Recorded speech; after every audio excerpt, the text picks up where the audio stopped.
भगवान येशू ख्रिस्ताचं एक वचन आहे, man cannot live by bread alone. माणसाला जगण्यासाठी फक्त भाकरी उपयोगाची नाही, त्याला आणखीनही काही लागतं. ते म्हणजे प्रेम, व्यासंग, कला, छंद, नाद, नदिष्ठ. होय, नदिष्ठ.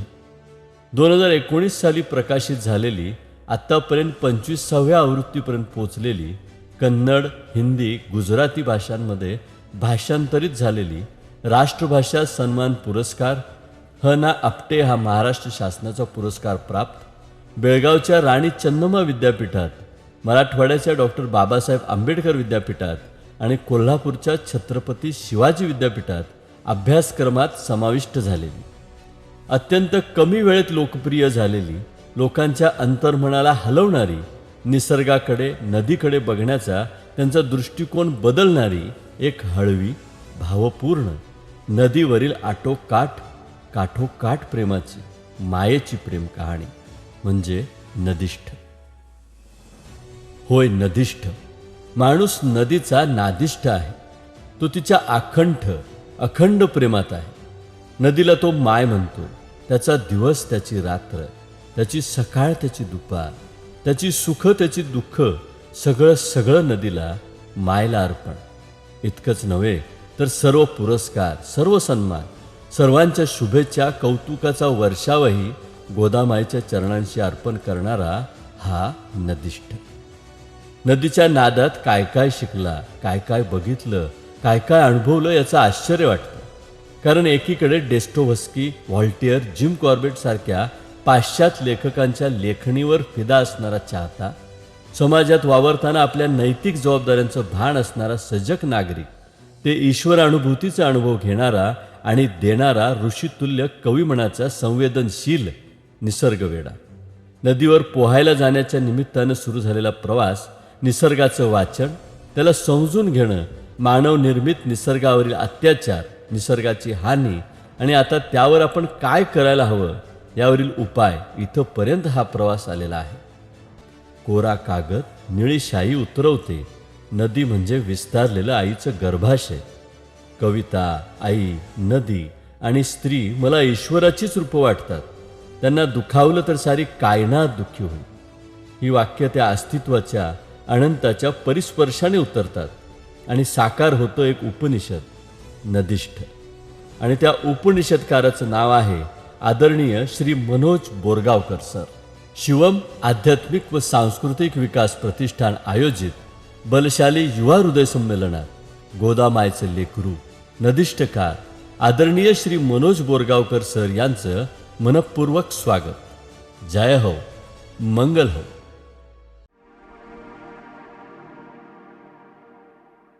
भगवान येशू ख्रिस्ताचं एक वचन आहे, man cannot live by bread alone. माणसाला जगण्यासाठी फक्त भाकरी उपयोगाची नाही, त्याला आणखीनही काही लागतं. ते म्हणजे प्रेम, व्यासंग, कला, छंद, नाद, नदिष्ठ. होय, नदिष्ठ. 2019 साली प्रकाशित झालेली, आत्तापर्यंत 25व्या आवृत्तीपर्यंत पोचलेली, कन्नड, हिंदी, गुजराती भाषांमध्ये भाषांतरित झालेली राष्ट्रभाषा सन्मान पुरस्कार ह ना आपटे हा महाराष्ट्र शासनाचा पुरस्कार प्राप्त, बेळगावच्या राणी चन्नम्मा विद्यापीठात, मराठवाड्याच्या डॉक्टर बाबासाहेब आंबेडकर विद्यापीठात आणि कोल्हापूरच्या छत्रपती शिवाजी विद्यापीठात अभ्यासक्रमात समाविष्ट झालेली, अत्यंत कमी वेळेत लोकप्रिय झालेली, लोकांच्या अंतर्मनाला हलवणारी, निसर्गाकडे, नदीकडे बघण्याचा त्यांचा दृष्टिकोन बदलणारी एक हळवी, भावपूर्ण, नदीवरील काठोकाठ प्रेमाची, मायेची प्रेम कहाणी म्हणजे नदिष्ठ. होय, नदिष्ठ. माणूस नदीचा नादिष्ट आहे. तो तिच्या अखंड प्रेमात आहे. नदीला तो माय म्हणतो. त्याचा दिवस, त्याची रात्र, त्याची सकाळ, त्याची दुपार, त्याची सुख, त्याची दुःख, सगळं नदीला मायला अर्पण. इतकंच नव्हे तर सर्व पुरस्कार, सर्व सन्मान, सर्वांच्या शुभेच्छा, कौतुकाचा वर्षावही गोदामाईच्या चरणांशी अर्पण करणारा हा नदिष्ठ. नदीच्या नादात काय काय शिकला, काय काय बघितलं, काय काय अनुभवलं याचं आश्चर्य वाटतं. कारण एकीकडे डेस्टोव्हस्की, व्हॉल्टियर, जिम कॉर्बेट सारख्या पाश्चात्य लेखकांच्या लेखणीवर फिदा असणारा चाहता, समाजात वावरताना आपल्या नैतिक जबाबदाऱ्यांचं भान असणारा सजग नागरिक, ते ईश्वर अनुभूतीचा अनुभव घेणारा आणि देणारा ऋषितुल्य कविमनाचा संवेदनशील निसर्गवेडा. नदीवर पोहायला जाण्याच्या निमित्तानं सुरू झालेला प्रवास, निसर्गाचं वाचन, त्याला समजून घेणं, मानवनिर्मित निसर्गावरील अत्याचार, निसर्गाची हानी आणि आता त्यावर आपण काय करायला हवं यावरील उपाय, इथंपर्यंत हा प्रवास आलेला आहे. कोरा कागद निळी शाई उतरवते. नदी म्हणजे विस्तारलेलं आईचं गर्भाशय. कविता, आई, नदी आणि स्त्री मला ईश्वराचीच रूपं वाटतात. त्यांना दुखावलं तर सारी कायनात दुःखी होईल. ही वाक्य त्या अस्तित्वाच्या, अनंताच्या परिस्पर्शाने उतरतात आणि साकार होतं एक उपनिषद, नदिष्ठ. आणि त्या उपनिषदकाराचं नाव आहे आदरणीय श्री मनोज बोरगावकर सर. शिवम आध्यात्मिक व सांस्कृतिक विकास प्रतिष्ठान आयोजित बलशाली युवा हृदय संमेलनात गोदामायचे लेकरू, नदिष्ठकार आदरणीय श्री मनोज बोरगावकर सर यांचं मनपूर्वक स्वागत. जय हो, मंगल हो. रामकृष्ण हरी. शिवम प्रतिष्ठान घारेवाडीच्या वतीनं आयोजित बलशाली युवा हृदय संमेलनाच्या दुसऱ्या दिवशीच्या दुसऱ्या सत्रात माननीय प्राध्यापक मनोज बोरगावकर सरांचं शिवम प्रतिष्ठान घारेवाडीच्या वतीनं आदरणीय इंद्रजित देशमुख साहेबांच्या वतीनं मी युवराज पाटील आपलं मनापासून या ठिकाणी स्वागत करतोय. दादा, आता आपण व्हिडिओच्या माध्यमातून दादांची ओळख बघितलेली आहेच, पण अजून काही जी ओळख आहे ते करून देणं हे सुरुवातीला मुलाखतीच्या करतोय. आज आपण अशा एका माणसाला भेटणार आहोत ज्या माणसानं निसर्गाच्या सानिध्यात आपल्या बालपणापासूनचा आत्तापर्यंतचा काळ हा अतिशय निरीक्षणपूर्वक घालवलेला आहे आणि निसर्ग अतिशय सजगपणे बघितलेला आहे. या जगातल्या अनेक चांगल्या गोष्टी जेवढ्या घडलेल्या आहेत त्या प्रत्येक माणसाला कोणत्या ना कोणत्या गोष्टीचा नाद होता. आणि अनेकांनी व्हिडिओ देखील बघितला असेल, नादाशिवाय जग बदलत नाही, नादाशिवाय परिवर्तन होत नाही. बाबा आमटेंसारख्या व्यक्तिमत्वांना नाद होता. डॉक्टर अभयभंग, राणीभंग यांनी एका क्षेत्रामध्ये सातत्यानं तो नाद असण्याचं दाखवलं. दशरथ मांजीसारखा एक माणूस ज्यानं एका घटनेनं अख्खा डोंगर फोडून हमरस्ता तयार केला, अशा नाद असणाऱ्या माणसांनी ह्या जगाचं परिवर्तन केलंय आणि चांगल्या गोष्टी निर्माण केल्यात. आज या मुलाखतीच्या निमित्तानं असंच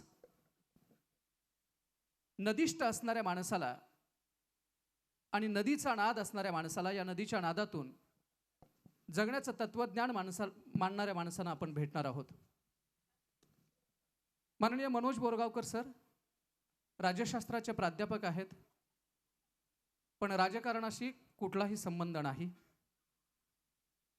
पत्ता औदुंबर पाटुणकर नगर, नांदेड इथं ते सध्या वास्तव्याला आहेत. नदिष्ठ 2019ला आली आणि आत्ताच दादांच्या बरोबर चर्चा करताना कळालं की त्याची 25वी आवृत्ती देखील आत्ताच नुकती संपली आहे आणि 26वी आवृत्ती आता प्रकाशित होते. 5 भाषांच्या मध्ये नदिष्ठ अनुवादित झालंय आणि अजून काही भाषांच्या मध्ये त्याचा अनुवाद सध्या सुरू आहे. 5 विद्यापीठांच्या मध्ये नदिष्ठ कादंबरी आहे, ज्याच्यामध्ये शिवाजी विद्यापीठामध्ये देखील नदिष्ठ कादंबरी आहे. आणि काल दुपारी दादा शिवाजी विद्यापीठामध्ये बोलून या ठिकाणी आलेले आहेत. अनेक पुरस्कार प्राप्त आहेत या कादंबरीसाठी, पण त्यातला महत्त्वाचा राष्ट्रभाषा सन्मान पुरस्कार आहे. रक्कम कंसात टाकले. पुरस्कारांची उंची रकमेनं मोजायची नसते, पण या पुरस्काराची रक्कम 5 लाख रुपये आहे. त्यानंतर महाराष्ट्र शासन हाना आपटे पुरस्कार, नरहर कुरुंदकर मसापाचा जो औरंगाबादचा पुरस्कार आहे तो पुरस्कार, सार्वजनिक वाचनालय नाशिकचा उत्कृष्ट ग्रंथ पुरस्कार, हे असे अनेक पुरस्कार नदिष्ठला मिळालेले आहेत. दादांचं इतर साहित्य जे आहे त्यामध्ये कविता संग्रह जो आहे तो कोरा कागद निळी शाही हा राजहंस प्रकाशननं प्रकाशित केलेला कविता संग्रह आहे. आणि सायन पब्लिकेशन पुणेनं अखत कहाणी सद्गुणांची हे देखील पुस्तक प्रकाशित झालेलं आहे. या पुस्तकाला देखील वेगवेगळे सन्मान मिळालेले आहेत, वेगवेगळे पुरस्कार मिळालेले आहेत. आज आपण दादांच्या बरोबर गप्पा मारणार आहोत. हा संवाद होणार आहे आणि या संवादामध्ये एखाद्या गोष्टीचा नाद आपल्याला कुठं घेऊन जातो, काय शिकवतो, जगण्याचं तत्त्वज्ञान कसं बदलतं, या सगळ्या गोष्टींचा या मुलाखतीमध्ये आपण आढावा घेणार आहोत. मी दादा पहिल्या प्रश्नाकडे येण्याच्या अगोदर माझ्या समोर बसलेली ही सगळी जी तरुण मुलं आहेत, तरुणाई जी आहे, त्यांना अजून एक गोष्ट या ठिकाणी मी नमूद करू इच्छितो की नदिष्ट हा शब्द वाचल्यानंतर जोपर्यंत ही आपण कादंबरी वाचत नाही किंवा ही कादंबरी समजून घेत नाही तोपर्यंत आपल्याला या शब्दाचा किंवा या विषयीचा अर्थ लक्षात येत नाही किंवा येणार नाही. पण या मुलाखतीनं आपण ती कादंबरी निश्चितपणे समजून घ्याल याचा मला विश्वास आहे. पण नदिष्ट म्हणजे काय? माझ्या समोर बसलेल्या, आपल्या समोर बसलेल्या या माणसानं जवळजवळ 25 वर्ष सातत्यानं 25 वर्ष नदीच्या सहवासात घालवलेले आहेत, नदीमध्ये पोहण्यात घालवलेले आहेत आणि ते आपण उलगडत जाणारच आहोत. पण आज सकाळची एक गोष्ट आपल्या ठिकाणी नमूद करू इच्छितो. दादा, नांदेडची गोदावरी आपण कृष्णा कोयनेच्या काठावरती घेऊन आलेला आहात आणि फक्त ती कृष्णा कोयनेच्या काठावरती घेऊन आला नाहीत, तर आजची सकाळ देखील दादांची कृष्णेच्या पात्रात गेले. म्हणजे नाद किती असायला हवा याचं मूर्तिमंत उदाहरणं दादा आहेत. दादा, आपल्या परवानगीनं आपण संवादाला सुरुवात करूयात. मी पहिल्या प्रश्नाकडे येतोय की निसर्ग वाचायचा असतो, बघायचा असतो, जगायचा असतो, हे कधी कळालं आणि कसं कळालं? रामकृष्ण हरी. सगळ्यांना नमस्कार. आमदार खासदाराच्या पोरांना काही करायचं लायसन्स मिळालं आहे अशा काळात काकाजींसारखा एक आमदार पुत्र गावाला सांगतो, मी जर चुकलो तर माझ्या थोबाडीत मारायचा अधिकार गावाला आहे. काकाजी शब्दशः कार्यक्रम झाले, पण आज जे डोळे आणि हृदय भरून आले ना ते कधीच आलं नव्हतं. डोक्याची मशागत करणारी संमेलनं मी खूप पाहिली, पण हृदयाची मशागत करणारं हे संमेलन माझ्यासाठी पहिलं आगळं वेगळं असंच आहे.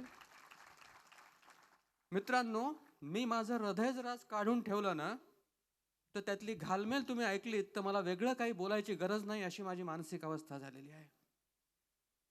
आणि काकाजी ज्या यशवंतराव चव्हाणाच्या सुसंस्कृतपणा, संस्कारासाठी महाराष्ट्र ओळखला जातो, ते संस्कार तुम्ही आणि तुमच्या कुटुंबाने जपलेत. नतमस्तक होताना पाठीचा कणा अधिकच ताठ होत असेल तर नतमस्तक व्हायचं हा माझा जगण्याचा रिवाज. काकाजी, तुमचं वय कमी आहे पण तुमच्या कर्तृत्वासमोर मी नतमस्तक होतो. प्रकाशजी शिंदे, मी याच्या प्रश्नाकडे येतोय, पण ज्याचं ड्यू आपण त्याला दिलं तर ही कायनात आपलं ड्यू आपल्याला देत असते, हे नदीनं शिकवलेलं सूत्र आहे. इथून माझं आणि नदीचं नातं सुरू होतं. प्रकाशजी, डॉक्टर प्रकाशजी शिंदे माझ्या संपर्कात आहेत, माझे मित्र झाले, दोस्त झाले, यार झाले, पण डॉक्टर साहेब त्यांच्या मी प्रेमात पडलो. इतका गोड माणूस आहे. कालपासून माझ्यासोबत असलेले सरडे सर, इतक्या रुजुतेनं त्यांनी माझ्यासोबत बर्ताव केला की मी भारावून गेलो. आणि काकाजी 1400 व्याख्यानं देणारा युवराज माझ्यासमोर ठेवलाय. म्हणजे ही नारळाच्या कुस्तीच्या पहिलवानांची हे नाहीये बरं का, कुस्ती मोठी आहे. तर आता तुझ्या प्रश्नाकडे येतो. निसर्ग वाचायचा असतो. आजपर्यंत तुम्हाला लोकांनी सांगितलं पुस्तक वाचायचं असतं, पण त्यात आणखीन एक ॲडिशन करून घ्या. पुस्तक वाचायचं असतो, निसर्ग वाचायचा असतं, माणूस पण वाचायचा असतो. मी बोलण्याच्या ओघात विसरलो तर पुस्तक का वाचायचं असतं याची मला आठवण करून द्या.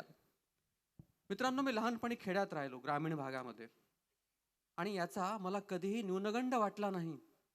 या उलट मी खेड्यात नसतो तर आज तुमच्या व्यासपीठावर पोचू शकलो नसतो. त्या खेड्याने मला समृद्ध केलं.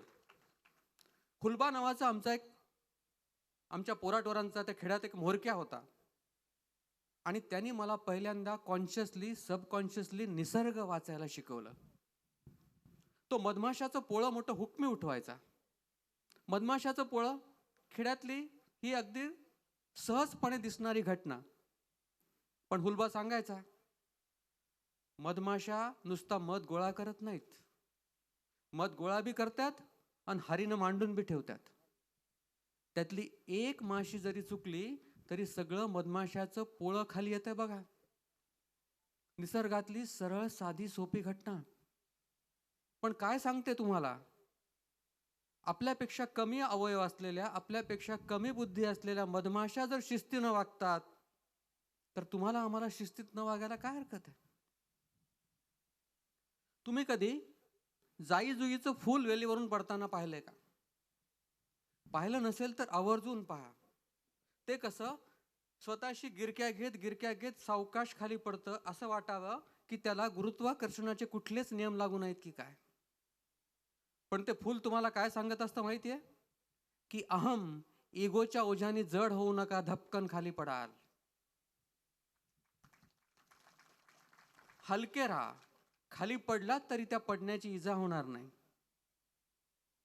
आपण देवाला फुलं वाहतो, वाह, माझा आक्षेप नाही, पण त्यापेक्षा असं केलं तर, ज्या झाडाचं फूल आपल्याला देवाला व्हायचंय त्या झाडाजवळ गेलो, त्या फुलावरून अलगद हात फिरवला आणि ज्या देवाला आपल्याला व्हायचंय त्याचं नाव घेतलं आणि ते फूल त्याला अर्पण केलं, तर एकच फूल झाडावरून न तुटता तुम्हाला वाटेल त्या देवाला वाहता येईल. वा, किती सुंदर आहे ना हे मी निसर्गाकडून शिकलो. म्हणजे तुम्ही लहानपणापासून ऐकलंय की मोराची चाल खूप ऐटदार असते आहे ना? कधीतरी विचार केला का मोराची चाल ऐटदार का असते? आता युवराज सांगत होता की नदी आणि माझं नातं आहे. नदी माझ्यासाठी आईचं विस्तारत गेलेलं गर्भाशय आहे. स्त्री, नदी, आई यापैकी एकाला इजा झाली तर अख्खी कायनात दुखावल्या जात असावी असं मला वाटतं. मग एक दिवशी मी नदीवर गेलो होतो पहाटे. असा भुरभुर पाऊस पडला होता आणि वाळूवर मोर पावलांचे ठसे उमटले होते. म्याव म्याव असा आवाज येत होता. काकाजी, मी पाठलाग करायला लागलो. माझी चाहूल मोरांना लागू नये म्हणून रांगत रेकत पाठलाग करायला लागलो. जवळपास 1 किलोमीटर मी त्या मोर पावलांच्या ठस्याचा आणि मोरांचा पाठलाग करत होतो. माझी चाहूल लागली की मोर वेगानं चालत होते, पुन्हा सावकाश चालत होते. रांगता मी एक काडी घेतली पडलेली आणि त्या मोर पावलांच्या ठशामधलं अंतर मोजायला लागलो. अंतर मोजताना माझ्या असं लक्षात आलं की मोर वेगानं चालवत का सावकाश चालवत त्यांच्या पावलांमधलं अंतर मात्र अजिबात बदलत नाही आणि म्हणून मोराची चाल ऐटदार वाटते. ऊन पाऊस थंडी वारा काही असो, नेमानं पाय टाकले मोरासारखे की जगण्याला कशी ऐट येते पोरा. आपण दुःख झालं की आपले खांदे पडतात आणि सुख झालं की आपण माजून जातो. मोरासारखं चालायला शिका, सुख आणि दुःख सारखं घेऊन. हे मला निसर्गाने शिकवलं. मेळघाटचा एक प्रसंग सांगतो. म्हणजे अनेक वेळा आपण जर नीट वागलो नाही, चांगलं वागलो नाही, तर आपल्याला समोरचा माणूस म्हणतो, का रे जनावरासारखं काय वागतोस? मित्रांनो, असं म्हटलं की मला वाटतं आपण जनावरांचा अपमान करतो की काय. मी एकदा मेळघाटला गेलो होतो. रात्री आम्ही झोपलो. रात्री 12 वाजता तिथं 3 माणसं आली. त्या रेस्ट हाऊस मध्ये जागा नसल्यामुळे चौकीदारानं त्यांना वरंड्यात झोपवलं. त्यातला सगळ्यात घाबरणारा माणूस मध्ये झोपला. रात्री 1 वाजता एक वाघ आला आणि बरोबर मधल्या माणसाला उचलून जंगलात निघून गेला. रक्ताची एक रेघ आणि असं म्हणतात पसरलेली त्याची किंकाळी. आम्ही सगळे जागे झालो. ती 2 माणसं खूप गोंधळ करायला लागली. चौकीदाराला म्हणायला लागले की आम्हाला आत्ताच्या आत्ता जंगलातून बाहेर जायचंय, आमच्या मित्राला वाघाने खाल्लंय, आता आम्ही तर क्षणभरही थांबणार नाही. तो चौकीदार त्यांना समजून सांगतोय, बाबांनो, रात्रीच्या अभयारण्यातून जाणाऱ्या गाड्या आता बंद झाल्यात. सकाळी जोपर्यंत गाडी येणार नाही तुम्हाला इथून बाहेर जाता येणार नाही. मी तुम्हाला स्वयंपाकघरात झोपवतो, आणखीन कुठं झोपवतो, आणखीन कुठं झोपवतो. पण ती माणसं ऐकायलाच तयार नाहीत, गोंधळ करायला लागली. आम्हाला आत्ताच्या आत्ता या जंगलातून बाहेर जायचं आहे. त्यावर तो चौकीदार चिडून जे बोलला ना, ते काळजात कोरून ठेवा मित्रांनो. तो चौकीदार चिडून त्यांना म्हणाला, हे बघा बाबांनो, वाघानं एक माणूस खाल्लाय, त्याचं पोट भरलंय, आणि एकदा पोट भरल्यावर पुन्हा खायला वाघ म्हणजे काय माणूस होय व्हय? वा. म्हणजे वाघाला कळतं की एकदा पोट भरल्यावर अन्नाकडे डुंकून पाहू नये, आणि आम्ही माणसं 7 पिढ्यांच्या बेगमीची भाषा करतो युवराज. मग कोणाला कळतं, वाघ प्राण्यांना का आपल्याला? परवाच एक बातमी वाचली. त्या बातमीत मेलेला वाघ 25 लाख रुपये किमतीला विकला गेला असं कळालं. युवराज बातमीच्या खोलात शिरलो, तेव्हा असं लक्षात आलं की युरोपमध्ये, चीनमध्ये असा समज रूढ होतो आहे की वाघाच्या हाडांचं सूप जर आपण करून प्यायलो तर आपण कधीही म्हातारे होणार नाहीत, आणि म्हणून वाघांची कत्तल होते. माझ्या मनात सहज विचार आला की वाघांच्या मनात असं आलं की आपण माणसांची हाडं खाल्ली तर आपण कधीही म्हातारे होणार नाहीत, तर औषधाला तरी माणूस शिल्लक उरेल का? पण घाबरू नका, वाघ असं वागणार नाहीत, कारण ते निसर्ग वाचतात. धन्यवाद दादा. दादा, हुलबाकडून निसर्ग वाचायला शिकलात. नदिष्ट मधल्या 2 ओळी आहेत की चलो कायनात बांट लेते हैं, तुम मेरे बाकी सब तुम्हारा. काय आहे आपल्या जगण्याचं नेमकं तत्वज्ञान? खूप साधं, सरळ आणि सोपं आहे मित्रांनो. धर्म, जात, वंश, भाषा याच्या पलीकडे आपला एक देश आहे रे मित्रांनो, तो जास्त महत्वाचा आहे. मित्रांनो, माझं जगण्याचं तत्वज्ञान फार साधं आहे. नदिष्ट मधलं माझं आवडतं वाक्य असं आहे की तुम्ही आस्तिक असाल तर इतके टोकाचे आस्तिक असा की एखाद्याचं नास्तिकपण सुद्धा तुम्हाला प्राणपणाने जपता आलं पाहिजे, आणि तुम्ही नास्तिक असाल तर इतके टोकाचे नास्तिक असा की एखाद्याचं आस्तिकपण सुद्धा तुम्हाला प्राणपणाने जपता आलं पाहिजे. युवराज, तुम्ही म्हणाल सर बोलायला काय जातं? मित्रांनो, मी असा जगलोय, वागलोय. 50 वर्षापूर्वी माझ्या आई वडिलांनी आंतरजातीय विवाह केला, आणि जात नावाची गोष्ट मी आईच्या गर्भातच सोडून आलोय. वा दादा. आणि कोणी जर जात घेऊन माझ्या जवळ आलं ना, मला अंगावर पाल पडल्यासारखी वाटते, आणि मी आयुष्यभर त्या माणसाशी नॉर्मल वागू शकत नाही. म्हणजे बघा, तुमच्या एवढा विद्यार्थी असताना विद्यापीठात माझ्याकडे अभ्यासाला एक परधर्मी मित्र यायचा. शिंदे सर, मी आंघोळ केली की प्रार्थनेला बसायचो, आणि तो सिगरेट पीत बसायचा. असं 10-12 दिवस झालं. तो म्हणाला, अरे ते काय देवफिव असलं काय, आपण काय मानत नाही म्हणला, पण मी सिगरेट पितो, मी बाहेर बसून पितो, तुझं होऊ दे. मी त्याला काहीच बोललो नाही. मी त्याला एवढंच म्हणालो, ए बाबा, काय प्रॉब्लेम आहे रे? तू सिगरेट समज, मी उदबत्ती समजतो. इतकं सोपं आहे समीकरण. आणि मित्रांनो, आजपर्यंत आम्ही दोघे जीवाभावाचे मित्र आहेत.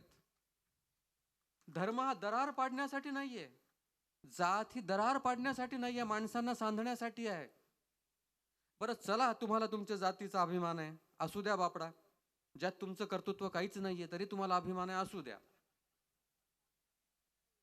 मग किमान असं तरी करा, त्या जातीसाठी तुम्ही इतके चांगले वागा, इतके चांगले वागा की दुसऱ्या जातीच्या माणसाला वाटलं पाहिजे की या जातीची माणसं खूप चांगली असतात बाबा. एवढं तरी करा. याच्या पुढे जाऊन तुमच्यासारखे विद्यार्थी मला विचारतात, सर त्यानं जातीयवादी वागायलाय, मग मी का वागू नको? अरे मग तो जिंकला ना, त्याने तुम्हाला त्याच्यासारखं वागायला लावलं, तो जिंकला, तुम्ही हरलात ना. पेशन्स ठेवून वागा, संयमाने वागा. आणि खरं सांगतो, तो प्रश्न पुढे येणार आहे, पण स्त्री हा माझ्या जगण्याचा, माझ्या आईचा माझ्यावर प्रचंड प्रभाव आहे. ती नाही आज, आई नाही आणि बाबाही नाहीत. पण श्रीमान योगी वाचलं त्या दिवशीपासून मनात आहे, कल्याणच्या सुभेदाराच्या सुनेचा सन्मान करणारा शिवराय यांचा अंश जर माझ्या मातीत, माझ्या रक्तात असेल, तर मी असं मानतो की स्त्रीच्या पदराला हात घालणं म्हणजे पुरुषार्थ नाही, तिच्या पदराआडचं दुःख ज्याला पाहता येतं त्याला खरा पुरुषार्थ कळला. धन्यवाद दादा. दादांना मी जगण्याचं तत्त्वज्ञान हा प्रश्न विचारण्यापाठीमागचं कारण देखील फार महत्त्वाचं होतं. त्याचं कारण मी आत्ता तुम्हाला सांगतो. आता पहिलं सत्र सुरू होताना दादा या सत्रासाठी पाठीमागं आले. आम्ही खोलीमध्ये बसलेलो होतो. दादांना विचारलं, दादा चहा घेणार आहे ना? दादांनी चहा घेताना असं सांगितलं की थोडासा अगदी गोड आणि कडक पाहिजे.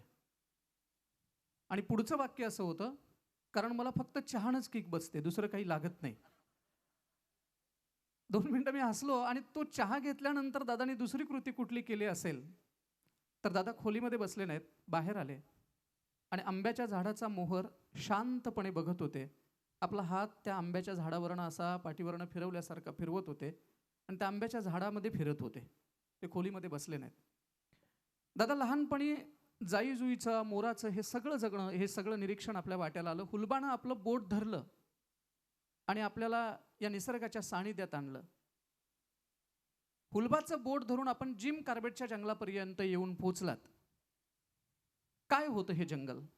काय सुंदर प्रश्न आहे काकाजी. कुठं सापडला हा हिरा? मी काय तुम्ही कधीतरी करून पहा मित्रांनो. झाडांच्या फांद्या दाबाव, त्याच्याही फांद्या दुखत असतील ना, आपल्यासाठी उभं राहून त्यालाही बरं वाटेल ना. म्हणजे मी जेव्हा गेलो तेव्हा मला वाटलं किती ताठून गेल्या असतील याच्या फांद्या, उभ्या राहून वर्ष म्हणजे दाबत होतो फांद्या. आता जिम कार्बेटकडे येतो. जिम कार्बेट कोण होता? तो शिकारी होता का? येस, ऑफकोर्स शिकारी होता. शिकारी लेखक होता का? येस, ऑफकोर्स शिकारी लेखक होता. 20-20, 25-25 मैल अनवाणी पायानं जंगलात पायपीट करणारा तो अडाणी खेडूत होता का?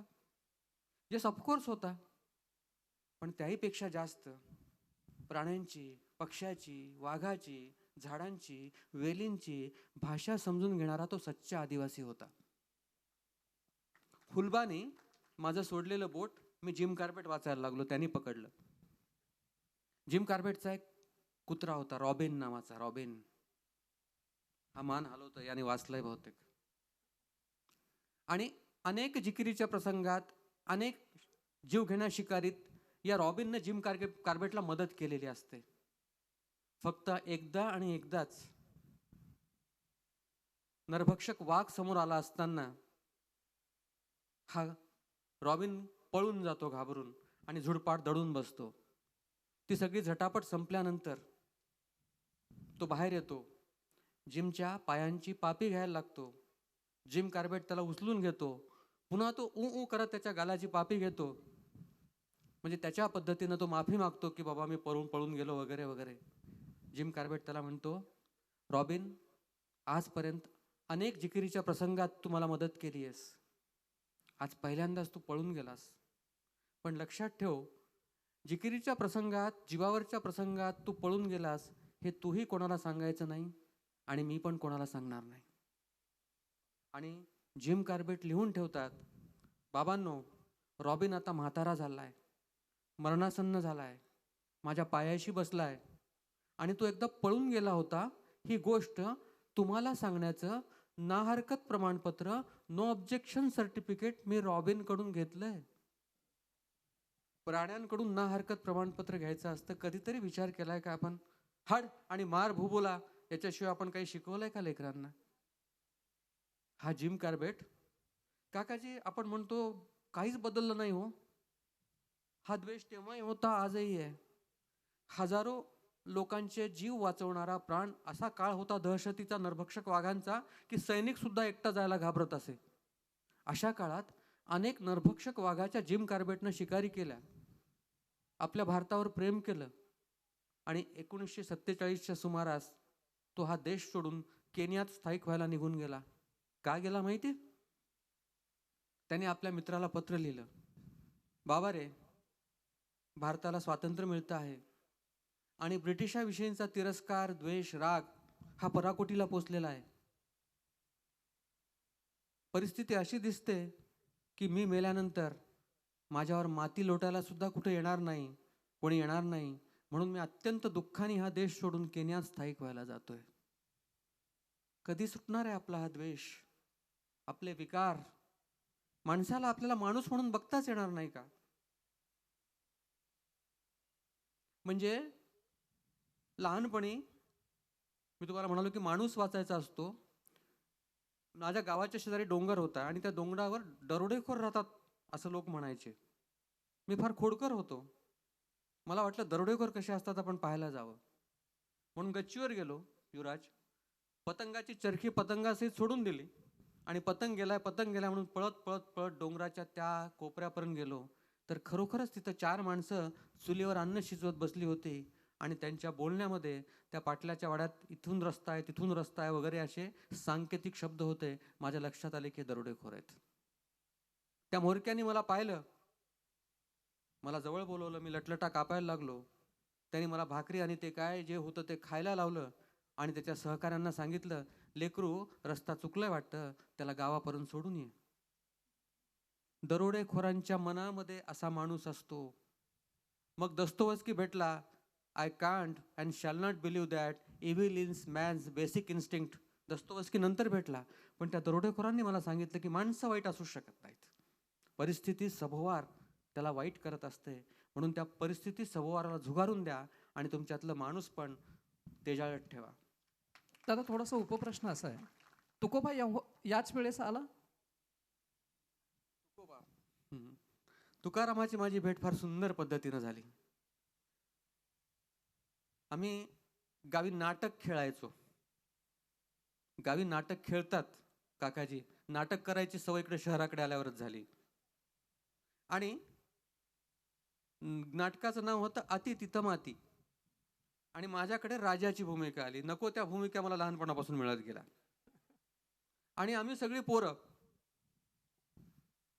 नाटक करायला म्हणून स्टेजकडे निघालो आणि लेकरं नाटक करतायत म्हणून सगळं गाव नाटक पाहायला आलं.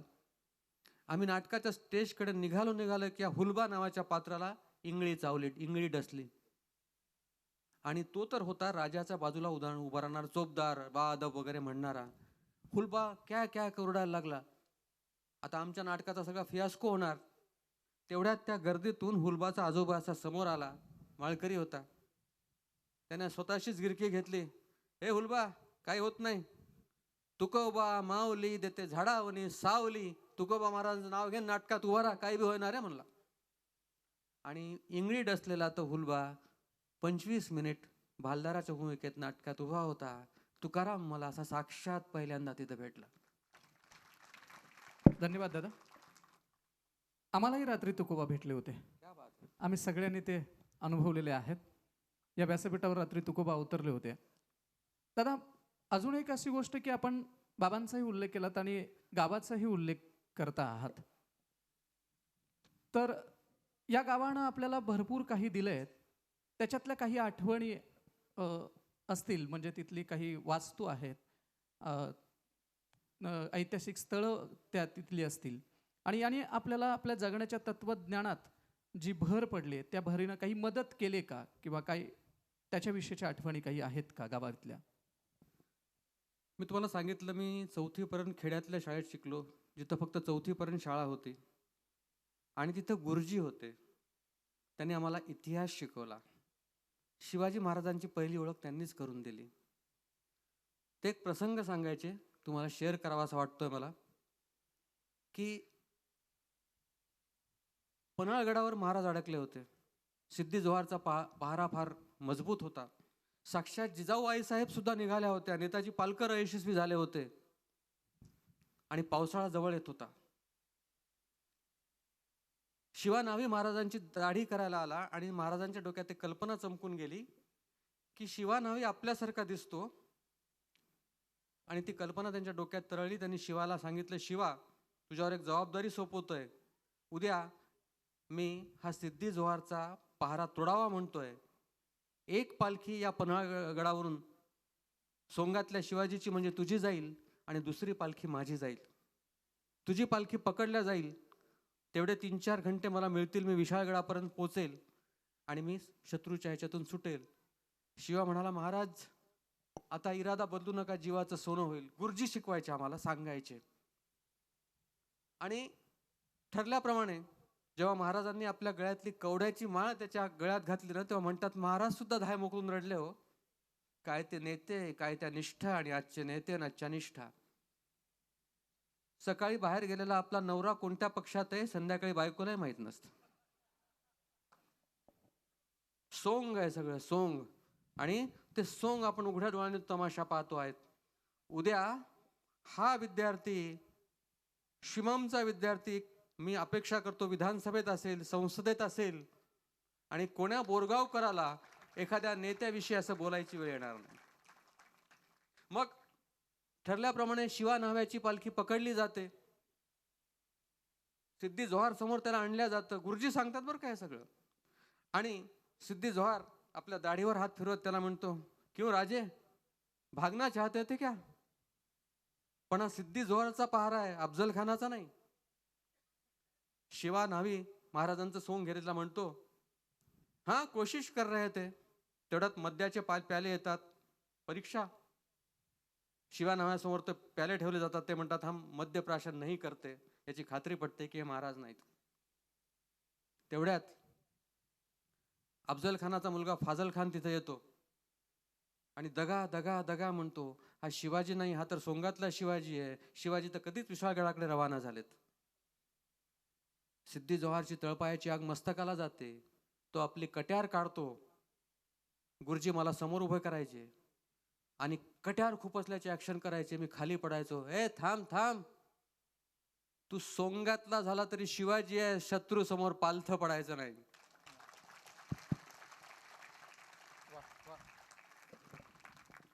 धन्यवाद दादा. दादा नेत्यांच्या विषयी काही बोलले तर वाईट वाटून घेण्याचं कारण नाही. राज्यशास्त्राचे प्राध्यापक आहेत आणि दादा याच्यापेक्षाही कडक भाषेत बोलण्याचा आपला अधिकार आहे. हुलबाचं बोट धरून जिम कार्बेटच्या जंगलात दादाने आपल्याला फिरवून आणलं. पण ज्या कादंबरीच्या 25 आवृत्त्या झाल्यात, 30,000च्या वर प्रति या कादंबरीच्या वितरित झाल्या आणि आत्ता देखील मार्केटमध्ये अनेक ठिकाणी कादंबरी मिळत नाही अशी अवस्था आहे. दादा त्या कादंबरीमध्ये आपण 1-1.5 किलोमीटरचा पट्टा जो आहे तो पट्टा तुमची सल्तनत झाली असं म्हणालात. म्हणजे सल्तनत अनेकाची वेगवेगळी असते आणि त्या वेगवेगळ्या सल्तनीचा अभिमान काही जण बाळगत असतात. तुम्ही त्या कादंबरीमध्ये त्या 1 ते 1.5 किलोमीटरच्या पट्ट्याला आपली सल्तनत मानलीत. नदी आपली कधी सल्तनत झाली? आपण नदीस्थ कधी झालात? कसे आणि कुणामुळे? मित्रांनो, नदीष्टमध्ये मी जे लिहिलं तुम्हाला, मी जे सांगतोय ते फक्त 1 ते 1.5 किलोमीटरच्या पट्ट्यात घडलेलं सांगतोय. मग विचार करा, तिच्या उगमापासून तिच्या अंतापर्यंत तिच्या किनाऱ्यावर काय काय घडत असेल आणि काय काय बिघडत असेल. मी फक्त चिमूटभर नदी, ओंजळभर नदी तुमच्या समोर ठेवली आहे. माझी तुम्हाला विनंती आहे, मनोज बोरगावकर द्विजम आहेत. नदी आणि तृतीयपंथी यांच्याविषयीच्या आस्था बदलल्या पाहिजेत.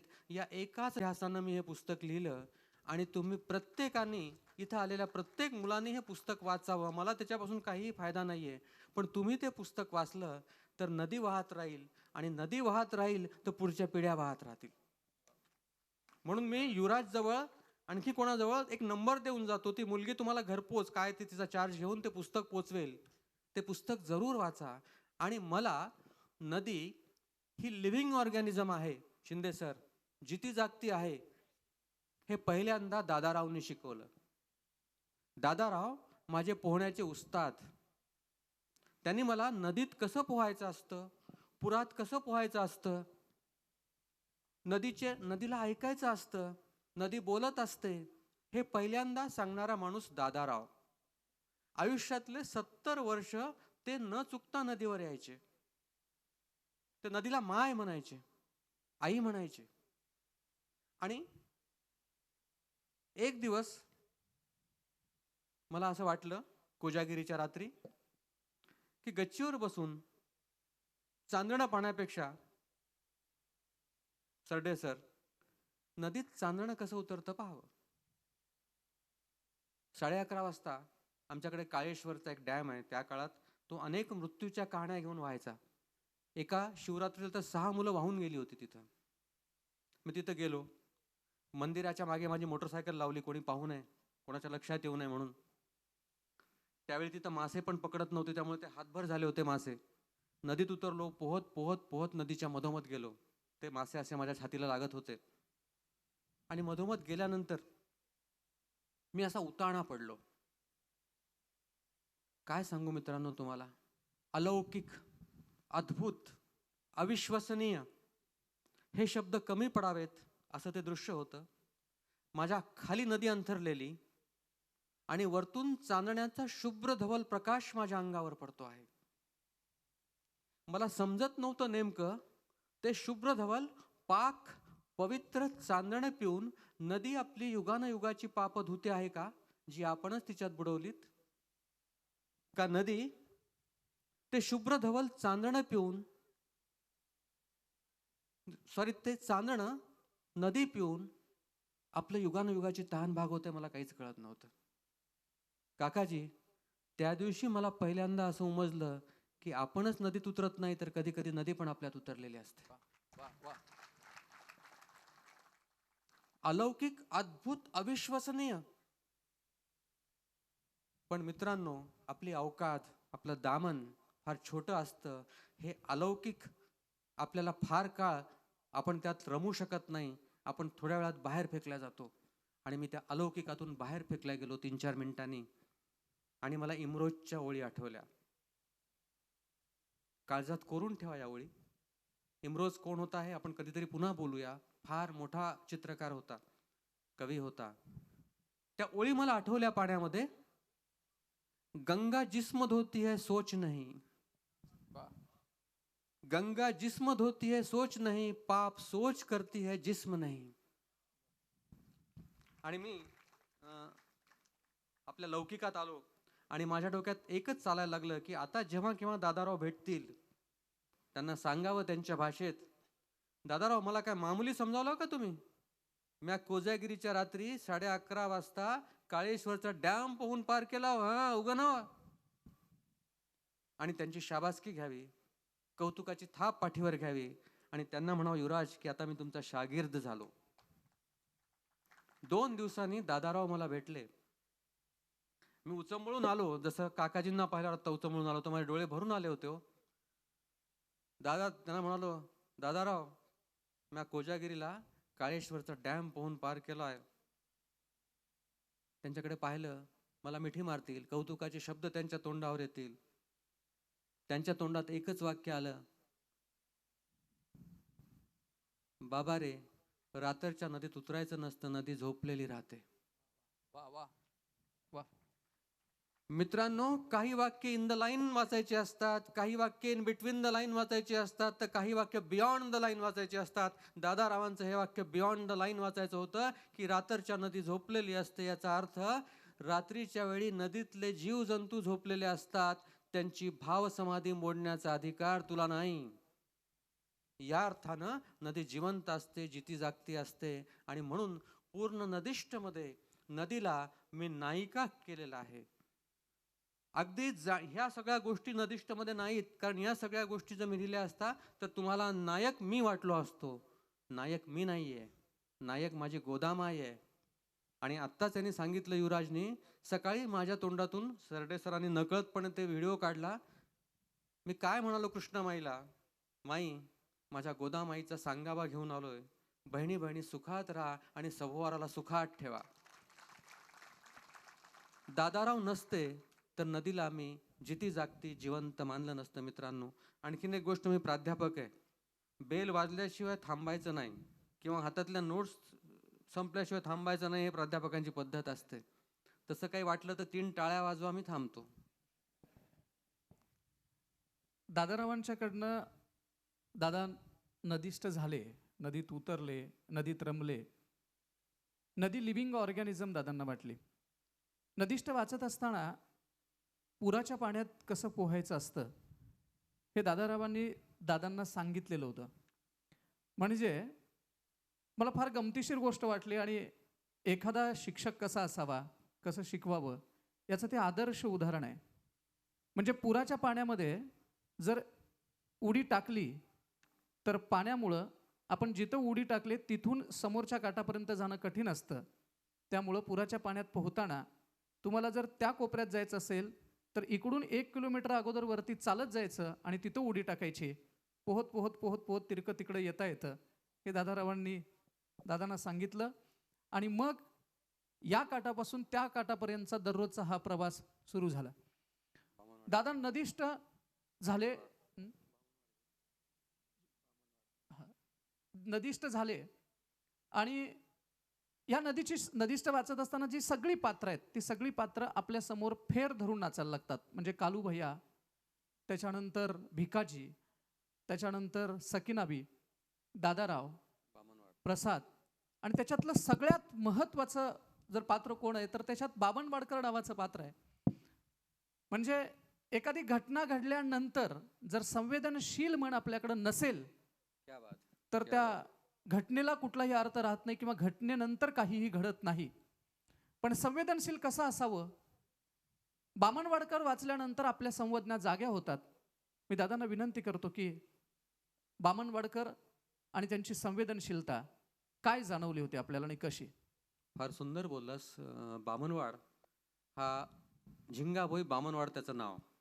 आणि सकाळी मी 5, 4:30, 5ला नदीवर जायचो आणि तो त्याची थर्माकोलची किश्ती म्हणायचा त्याला, कश्ती घेऊन मासे पकडायला त्याचं जाळं सोडायला यायचा. आणि इकडून मी माझा देह सोडायचो आणि तिकडून त्याची कश्ती पाण्यात सोडायचा. असा काटकोनात आम्ही तिकडे भेटायचो. आणि कश्ती पाण्यात सोडताना तो असं म्हणायचा, छनोछनी करावा हाची विचार, ऐसे घात करी काळ सावधान. आणि पलीकडच्या किनाऱ्यावर आम्ही भेटायचो. मग आमच्या गप्पा व्हायच्या. आज बाम भेटला, आज कतला भेटला, बामचा भाव काय, कतल्याचा भाव आहे, अशा आहे, तसं चालायचं. आणि मग तो मासे विकायला निघायचा आणि मी माझा दिवस विकायला निघायचो. असा आमचा रोजचा रिवाज. बामणवाड अचानक गायब झाला हो. आमच्याकडे शब्द आहे, आम्ही निजामी राजवटीत राहिलो त्याच्यामुळे उर्दू हिंदी हे शब्द आम्ही सहज वापरतो. आमची साधी दूधवाली सुद्धा म्हणायची, तिच्याकडे ती आली, आपण पाहिलं नाही की लय मसरूफ असल्यावर दाखवायलास काय, दूध आलं समजा ना काय म्हणायचे. आता मसरूफ हा शब्द गालिब न वापरावा पण ती सहज वापरायची. आणि मी कादंबरीतही हे शब्द जसेच्या तसे वापरलेत. यामागचं माझं तत्वज्ञान असं आहे शिंदे सर, जात पात धर्म वंश भाषा यामध्ये आपण माणसात भेद केले, भाषा जर एकमेकामध्ये सहजपणे मिसळत असतील तर आपल्या बापाचं काय चाललंय, मिसळू द्या ना त्यांना एकमेकामध्ये. आणि हा बामणवाड 2 महिने माईमच झाला. सकाळ दुपार संध्याकाळ रात्र सगळ्या प्रहरात मी जाऊन पाहिलं पण 2 महिने बामणवाड नदीवर आलाच नाही. ज्या मासे पकडण्यावर, ज्या मासेच्या विक्रीवर त्याचं पोट पाणी होतं, त्याचा कुटुंबाचा गुजारा होता, तो का येत नाही. एक दिवशी 2 वाजता मी नदीवर गेलो दुपारी आणि मला पलीकडच्या किनाऱ्यावर थर्माकोलच्या किश्तीवर, त्याच्या भाषेत कश्ती म्हणतो आपण त्याला, लंबालोट पडलेलं कोणीतरी दिसलं. माझ्या लक्षात आला बामणवाड आहे. मी वेगानं हात पाय मारत तिथपर्यंत गेलो, त्याला गदागदा हलवलं आणि म्हणालो, काय बामणवाड, छनोछनी काळ आणि मासे संपत चाललेत की कुठं गायब होता तू. तर तो माठ झिरपावा तसा झिरपत रडायला लागला आणि म्हणाला, काय सांगू साहेबा, 2 महिन्यापूर्वी सांच्या पारी एक चांगल्या घरातली बाई नदीवर आली आंघोळ धुवायला. मी तिला सांगितलं बी, सांच्या पारी येत जाऊ नकोस, पोरटोरं चांगली नाहीत. बाई आंघोळ धुवायला बसली न बसली, आपण आंघोळ करतो पण ते आंघोळ धुतात तो काय सुंदर भाषेचे लहजे आहेत बघा.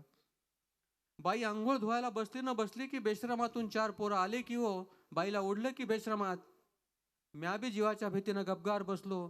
माशासाठी चाकू दाखवणारी ही पोरं मला काय करतील. आणि बाईला बेश्रमात ओढलं. अर्ध्या घंट्यानं ती अंगभर इसकटलेली बाई माझ्यामोर आली की हो, धाय मोकलून रडली. काय सांगू साहेबा, त्या दिवशी तिच्या डोळ्यातल्या पाण्यापरीस नदीचं पाणी मला कमजोर वाटलं. आणि एका बाईवर अन्याय अत्याचार होताना मी काही म्हणता काही करू शकलो नाही. गोदामाय सुद्धा बाई माणूस, तिला काय वाटलं असेल. तिनं मला जिंदगीभर मासे दिले, माझं पोट पाणी केलं, आणि तिच्यासारख्या बाई माणसावर अन्याय अत्याचार होताना मी काही म्हणता काही करू शकलो नाही. या एकाच भावनेनं बामणवाड 2 महिने नदीवर आला नाही. ही फार आशावादी घटना मला वाटते. आज आये दिन आपण बलात्काराच्या बातम्या वाचताना एका पुरुषाला त्याच्याविषयी काय वाटतं हे फार मोलाचं आहे. मित्रांनो, आमचं पुरुषांचं चुकलं. दादा असो, काका असो, मामा असो, बाप असो, आम्ही स्त्रीला असा विश्वासाचा खांदाच दिला नाही की तिनं सांगावं की बाबा रे माझ्यावर बलात्कार झालाय. बोभाटा नको म्हणून तीही गप्प बसते आणि बलात्कारी लोकांचं फावतं. आमचं पहिलं कर्तव्य असं आहे की स्त्रीला असा विश्वासाचा खांदा द्या की तिला सांगा वाटावं की बाबा रे माझ्यावर बलात्कार झालाय, तर असे आये दिन होणारे छुपे बलात्कार थांबतील. आणि त्याच्या पुढची गोष्ट, काकाजी, माझं जे तिथं चिंतन होतं ते मला फार करून वाटलं की बामणवाड म्हणजे आम्ही निघून आलो, त्याची किश्तीला हात धरून धरून मी इकडं निघून आलो. तो हमसत होता आणि मी वाळूतून येताना माझ्या असे पाय वाळूत रुतत होते. त्या रुतण्याचा आवाज मला येत होता आणि माझ्या मनात विचार आले बघा, की घरी गेल्यानंतर त्या बलात्कार झालेल्या बाईला नवऱ्याबरोबर पुन्हा त्याच खेळात रम्माण व्हावं लागलं असेल तर तिला कोणता बलात्कार अधिक असह्य वाटला असेल, त्या अंजान पोरांनी केलेला का नवऱ्याने केलेला? कारण नवऱ्यानं सुद्धा तिला विश्वासानं सांगता आलं नसेल की माझ्यावर बलात्कार झाला म्हणून. हे बामणवाडने मला दिलं, हे नदीनं मला दिलं, ही समज उमज मला दिली. माय लेकींनो, मला 70% फोन महिलांचे येतात नदिष्ट वाचून, आणि समोरून अनोळखी आवाज आला, बाईचा आवाज आला, मुलीचा आवाज आला की मी म्हणतो बोला ताई. आणि मग ती ताई 4-2दा बोलल्यानंतर मला म्हणते, काकाजी सर, तुमच्याशी 4-2दा बोलल्यावर असं वाटतं की रात्री बेतरात्री जरी तुमच्याशी बोललं तर तुमच्या शब्दांचे पाय घसरणार नाहीत. मी म्हणतो माय माऊली, तुझ्याशी जर मी वाईट वागलो तर त्या सकाळी गोदामायला तोंड दाखवू कसं? मी इतक्या निष्ठेने जगलोय. पुढे मी तुम्हाला सांगणार आहे. युवराज, मी तुला बोलू देत नाही का रे? असं काय नाही ना. आपल्यालाच बोलायचंय. मला अनेक वाचक असं विचारतात की तुम्हाला रात्री बेरात्री नदीत पोहताना भीती वाटत नाही का? मी म्हणतो मला रस्त्यावर चालताना भीती वाटते, पण नदीत कधी भीती वाटत नाही. कारण मायच्या गर्भात भीती कशी? तरी माय लेकींनो, पुरुषाला स्त्रीच्या गर्भापर्यंत जाता आलं पण तिच्या गाभ्यापर्यंत जाता आलं नाही. मला पण नदीच्या गर्भापर्यंत जाता आलं पण अजून तिच्या गाभ्यापर्यंत जाता आलेलं नाहीये. मला भीती का वाटत नाही रात बेरात नदीत पोहताना? तर जाणारी प्रत्येक इवलीशी लाट मागच्या लाटेला सांगून जाते की इथं एक वेडा जीव रात्री बेरात्री पोहायला येतो, तिला सांभाळा, त्याला सांभाळा. त्या लाटेचा पुकारा लाट दर लाट नदीवर पसरत जातो आणि मला धोका होत नाही, मला धोका झाला नाही. आणि तुमच्या तरुणाई समोर सांगतो, बाळांनो, कधी तुम्हाला असं वाचायला ऐकायला मिळालं की मनोज बोरगावकर नदीत बुडून मेले, तर लक्षात ठेवा, मनोज बोरगावकर हा वाईट माणूस होता म्हणून नदीने त्याला बुडून टाकला असा त्याचा अर्थ काढा. हे सांगताना 60-70 फूट खोल नदीत मी असतो, पण माझ्या जगण्याच्या तत्त्वावर इतका विश्वास आहे आपला की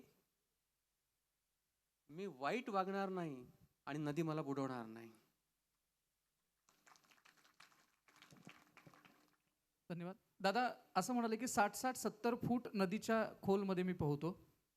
नदीष्टमध्ये एक प्रसंग आहे की नदीच्या वर्जिन म्हणजे ज्या जागेला कुणीही टच केला नाही किंवा ज्या जागेला कधीही कुणी गेलेलं नाही, अशा जागेच्या म्हणजे त्या तळाची वाळू जर आणली तर आपली इच्छा पूर्ण होते, असं दादा त्या प्रसंगात आहे. आणि अक्षरशः भान हरपून जातं ते वाचताना की दादानी नदीच्या अशा वर्जिन जागा शोधल्या आणि हे स्वतःवरती प्रयोग केले. 60-70 फूट नदीच्या खोल जाऊन तिथली ती वाळू घेऊन येणं. म्हणून या कादंबरीचं नाव नदीष्ट आहे. दादा तुम्ही असं म्हणालात, बामणवाडकर अस्वस्थ झाले, 2 महिने ते नदीवरती आले नाहीत, इतकंच फक्त त्यांच्या बाबतीत घडलं नाही, तर त्या घटनेनं त्या माणसाचं स्वतःचं वजन देखील कमी झालेलं होतं. ही संवेदनशीलता होती. पण पुढं कादंबरीत तुम्ही असं म्हणता की नदीचं ॲबॉर्शन होतंय. म्हणजे एखाद्या स्त्रीच्या बाबतीतला हा शब्द बऱ्याच वेळा आम्ही ऐकलाय, तो समजून येतो. नदीचं अबॉर्शन होतं हे काय आहे आणि नदीचं अबॉर्शन रोखायचं असेल तर काय करायला लागेल? मला आधी सांगितलं, आत्ताही सांगतो की स्त्रीच्या दुःखाचा कोपरा हा माझ्या लिहिण्याचा फार मोठा एक अवकाश मी आणि त्यामुळे नदीला सुद्धा मी स्त्रीच मानलं, आईच मानलं, माताच मानलं. आणि नदीची वाळू काढणं म्हणजे मला ॲबॉर्शन क्युरेटिंग इतकं क्रूर कर्म वाटतो. काय वाटत असेल त्या गोदामाईला? तुम्हाला माहिती आहे का, विशिष्ट किलोमीटर गेल्यानंतर नदीचं पाणी पुन्हा शुद्ध होतं. 40 का 42 किलोमीटरचं ते अंतर आहे. पण ते केव्हा? तिच्या आत वाळू असेल तर ना. म्हणजे एक इकडं तिथं तमाम महिलांसाठी आपला नदीचा विषय निघाला, स्त्रीचा विषय निघाला म्हणून कवितेच्या ओळी तुम्हाला सांगतो, त्याची पार्श्वभूमी तुम्हाला देतो, की मला आयुष्याच्या प्रत्येक काळात नाद आहेत. लहानपणी क्रिकेटचा नाद होता. म्हणजे मला गुरुजींनी विचारलं शाळेमध्ये 4थीत असताना तुला काय व्हायचं? तेव्हा मी उत्तर दिलं होतं, मी क्रिकेट प्लेअर तरी होईन किंवा लेखक तरी होईन. पण तो मध्ये सचिन तेंडुलकर जन्माला आला आणि आपलं क्रिकेटर व्हायचं स्वप्न ढगात गेलं. नाहीतर मी बॅटिंग करताना कुठेतरी IPL मध्ये दिसलो असतो. आणि तुमच्यासारखा झालो तरुण ना, तेव्हा दुसराच नाद लागला, की गावात, गल्लीत, शहरात कोणी गेलं की मला वाटायचं की आपण गेल्याशिवाय त्याची मातीच होणार नाही. मग सकाळी जे तिरडी बांधण्यापासून कवटीचा फुटण्याचा आवाज येईपर्यंत मी घाटावर, आम्ही 3-4 मुलांची टोळी होती, आम्ही कामं करायचो. काय सांगू काकाजी तुम्हाला, तेव्हा खिशात पैसे नसायचे, पैसे देण्याचा तो काळ नव्हता. आमच्याकडे खलती होती, पिशवी होती, त्या पिशवीमध्ये 4 तुटके कप असायचे, कान तुटके कप, एक किटली असायची. आणि उरल्या सुरल्या भुके जिल्ह्या नातेवाईकांना आम्ही वाटेला लावायचो, जा घरी, आम्ही थांबता की कवटी फुटेपर्यंत, तुम्ही कशाला थांबता म्हणायचो. ते बिचारे थकलेले निघून जायचे. मग आम्ही 25 पैशाची पत्ती आणायचो, 50 पैशाची साखर आणायचो, कोपभर दूध आणायचो आणि त्या सरणाच्या धगीवर चहा करून प्यायचो. थकलेलो असायचो दिवसभर. ज्या दिवशी एखादा कोवळा जीव असेल जळत, त्या दिवशी चहाला मला देहाचा वास यायचा.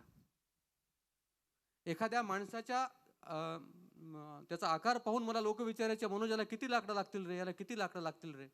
आणि मी परफेक्ट सांगायचो लाकडाचे अंदाज. त्या अनुभवावरची तुम्हा तमाम महिलांच्यासाठीच्या कवितेच्या ओळी तुमच्यासमोर साक्षात करतो. माणसाच्या देहाच्या आकारावरून लाकडाच्या क्विंटलाचे हिशोब सांगायचो मी परफेक्ट. माणसाच्या देहाच्या आकारावरून लाकडाच्या क्विंटलाचे हिशोब सांगायचो मी परफेक्ट. मजबूत हाडापेराचं माणूस 4.5 क्विंटल लाकडात आटोपतं. मजबूत हाडापेराचं माणूस 4.5 क्विंटल लाकडात आटोपतं. लहानचणीच्या माणसाला राख रांगोळी व्हायला 2.5 क्विंटल लाकडं पुरतात. लहानचणीच्या माणसाला राख रांगोळी व्हायला 2.5 क्विंटल लाकडं पुरतात. तर बाई माणसाला जळायला फारशी लाकडं लागत नाहीत. आयुष्यभर जळत राहिल्यामुळे शेवटी जळण्यासाठी तिच्याकडे देहाशिवाय फारसं काही शिल्लक उरत नाही. तिच्याकडे देहाशिवाय फारसं काही.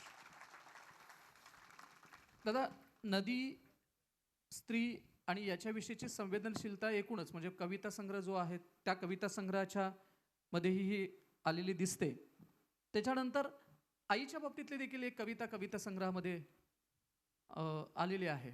ही संवेदनशीलता तिथून आहे? अर्थात. माझी आई महात्मा होती आणि नदीष्टच्या निर्मितीचा क्षण कोणता असं जेव्हा लोक मला विचारतात तेव्हा तो आईशी निगडीत आहे. माझ्या आईला कॅन्सर झाला होता. आमची ती 10 वर्षाची लढाई होती. दर महिन्याला मी मुंबईला जायचो आणि एक दिवशी मुंबईला जाताना आईला मी ट्रेनमध्ये सांगितलं, बाजूच्या बर्थवर झोपलो होतो मी, आई बाथरूमला एकटी जाऊ नकोस, मला उठवशील बरं का. रात्री 2 वाजता मला जाग आली तर आई शेजारच्या बर्थवर नव्हती. माझ्या पोटात कालवा कालव झाली, कावराबावरा झालो. धावत धावत बाथरूमकडे गेलो तर बाथरूमची दांडी पकडून चेहऱ्यावर वेदना पसरलेली अशी आई उभी होती. म्हणलं, आई काय झालं ग? तर ती म्हणाली, मनू काय सांगू, माझ्या पोटात प्रचंड आग होते रे. कोणी घागरभर थंड पाणी माझ्या पोटावर टाकेल तर माझ्या पोटातली आग थांबेल का? त्या क्षणी माझ्या मनात विचार आला, कारण आपण अख्खी गोदामाय जर आईच्या पोटावर उतली तर आईच्या पोटातली आग थांबेल का? तो क्षण होता माझा आणि गोदामाईचा नाळ जोडण्याचा. आई निघून गेली पण मला गोदामाईच्या पोटात उदरात सोडून गेली आणि मी सनाथ झालो, पुन्हा एकदा नव्याने सनाथ झालो. दादांच्या एकूण काव्यसंग्रहामध्ये आणि नदिष्टमध्ये स्त्रियांच्या विषयी, त्यांच्या जगण्याविषयी, त्यांच्या दुःखाविषयी अत्यंत सजगपणे ही संवेदनशीलता आलेली दिसते. दादा, आपल्यासमोर जी तरुणाई आहे, असं म्हणतात की वाचन कमी झालं, लोक वाचत नाहीत. पण या कादंबरीच्या 30,000हून अधिक प्रती विकल्या गेलेल्या आहेत. याचा अर्थ आहे की लोक वाचतायत. जशी लोक वाचतायत तशी माझ्यासमोर बसलेले अनेक तरुणाई दादा आहे. यातल्या तरुणाईचे हात लिहिते आहेत.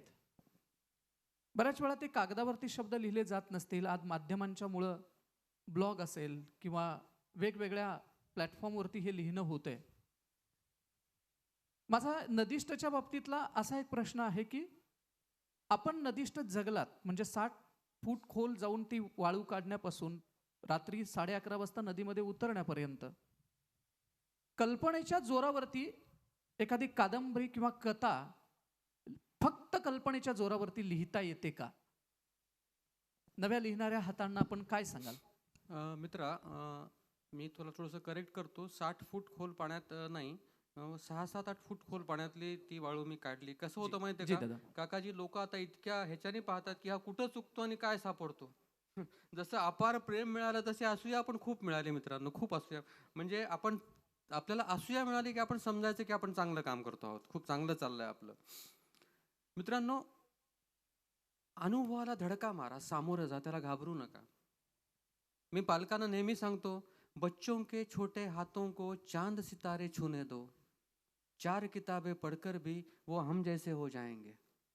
अरे स्वप्न पहा, त्या स्वप्नांमध्ये मशगूल व्हा. 4थीत मी स्वप्न पाहिलं होतं की आपल्याला लेखक व्हायचंय, आणि आज तुमच्या साक्षीनं पहिल्यांदा कबूल करतो की मी मराठीतला इवलासा का होईना लेखक झालेलो आहे. त्यासाठी मी प्रचंड वाचलं. अब्राहम लिंकनचं नाव तुम्ही ऐकलं असेल. अब्राहम लिंकन जेव्हा तुमच्या एवढा विद्यार्थी होता ना, तेव्हा आपल्या गावापासून 40 किलोमीटर लांब असलेल्या एका सरदाराच्या गावी जायचा, पायी पायी पायी पायी. कारण त्या सरदाराची लायब्ररी फार समृद्ध होती. शनिवारी पायी पायी जायचा, उपाशी तापाशी पुस्तकं वाचायचा, आणि सोमवारी 40 किलोमीटर पुन्हा पायी पायी आपल्या गावी यायचा. तो सरदार हसायचा आणि म्हणायचा, काय मूर्ख पोरगा आहेस रे, उपाशी तापाशी येतोस, पायी येतोस, जातोस. अब्राहम लिंकन एवढंच म्हणायचे की आज मी 7 पुस्तकांनी समृद्ध झालो, यावेळी मी 10 पुस्तकांनी समृद्ध झालो, यावेळी मी 12 पुस्तकांनी समृद्ध झालो. असं पुस्तकं वाचून समृद्ध झालेले अब्राहम लिंकन जेव्हा अमेरिकेचे राष्ट्राध्यक्ष झाले ना, तेव्हा अनेकांच्या पोटात दुखायला लागलं. कारण जात-पात मानणारी, पाळणारी घाणेरडी माणसं फक्त आपल्याच देशात आहेत असं नाही, जगात सगळीकडे पसरलेली आहेत. एक चांभाराचा मुलगा राष्ट्राध्यक्ष होतोय, अनेकांना सहन झालं नाही. ते तेव्हा पहिल्यांदा अमेरिकेच्या पार्लमेंटमध्ये, तिकडे काँग्रेस म्हणतात, काँग्रेसमध्ये प्रवेश करते झाले, तेव्हा एक म्हातारा कुत्सर घाणेरड्या स्वभावाचा खासदार उभा राहिला आणि म्हणाला, या या या लिंकन महोदय, जगातल्या या सर्वश्रेष्ठ सभागृहात मी तुमचं स्वागत करतो, पण माझ्या पायातले हे जे बूट आहेत ना, तुमच्या वडिलांनी शिवलेले आहेत. केवढा मोठा अपमान, जगातल्या शक्तिशाली माणसाचा केवढा मोठा अपमान. आपण तिथं असतो तर त्या खासदाराला सभागृहातून बाहेर फेकून दिलं असतं, तोफेच्या तोंडी दिलं असतं, आणखीन काय केलं असतं. पण लिंकननी याच्यापैकी काहीच केलं नाही. लिंकननी जे केलं ते जगाच्या इतिहासात अजरामर झालं. लिंकन चालत चालत चालत त्या खासदारापर्यंत गेला आणि म्हणाला, धन्यवाद, अशा आनंदाच्या क्षणी तुम्ही मला माझ्या वडिलांची आठवण करून दिलीत.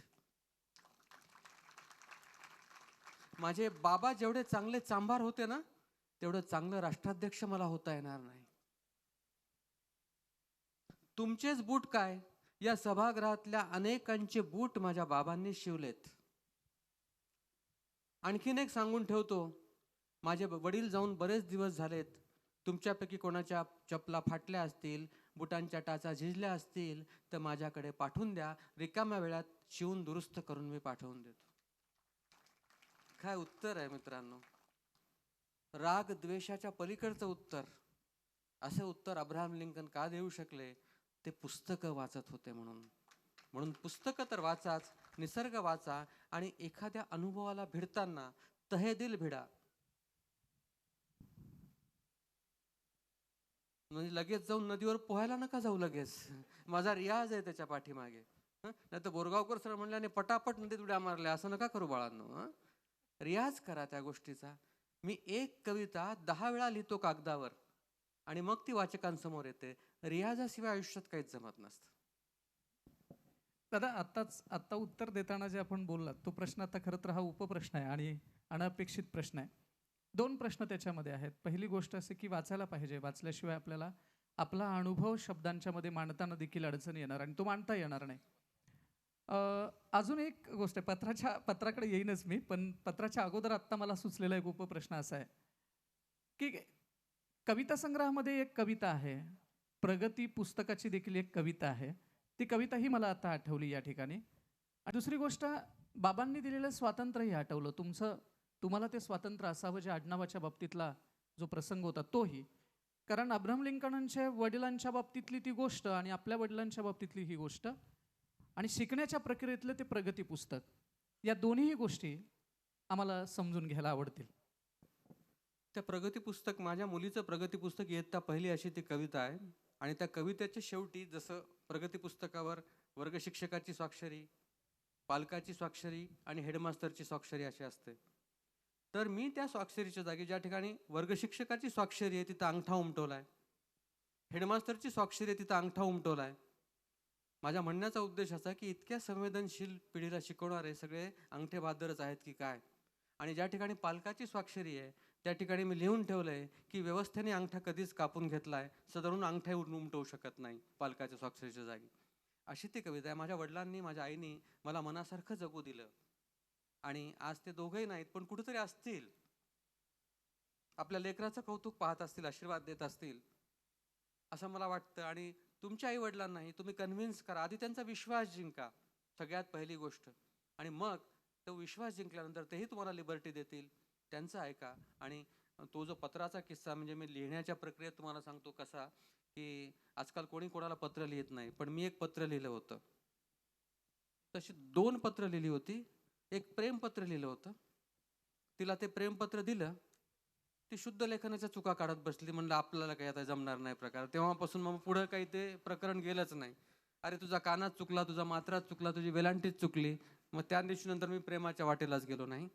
आणि दुसरं एक पत्र मी एक 12वीत असताना माझ्या जर्मनीत गेलेल्या बहिणीला लिहिलं होतं. काहीतरी 12वीत 2दा नापास झालं होतं. 12वीत 2दा नापास झालेल्या मुलाच्या 12 विद्यापीठाला पुस्तकं अभ्यासक्रमाला आहेत आणि 15 लोक त्याच्यावर PhD करतायत. त्यामुळे नापास होण्याला घाबरू नका. मग त्या मनोअवस्थेत तिला मी पत्र लिहिलं जर्मनीमध्ये. त्या काळामध्ये ते पत्र जर्मनीत पाठवणं किती अवघड प्रक्रिया होती. मी पाठवलं, तिला मिळालं वगैरे वगैरे, पण तिने उत्तरच दिलं नाही. 7-8 महिन्याने ती घरी आल्यानंतर तिला मी म्हणालो की कपूताई, मी तुला एवढं चांगलं पत्र लिहिलं होतं, तू उत्तरच दिलं नाहीस. तर ती म्हणाली, येडा आहेस का, कोणातरी मोठ्या लेखकाचे वाक्य चोरून मला पत्र लिहिलं, त्याचं काय उत्तर द्यायचं असतं का.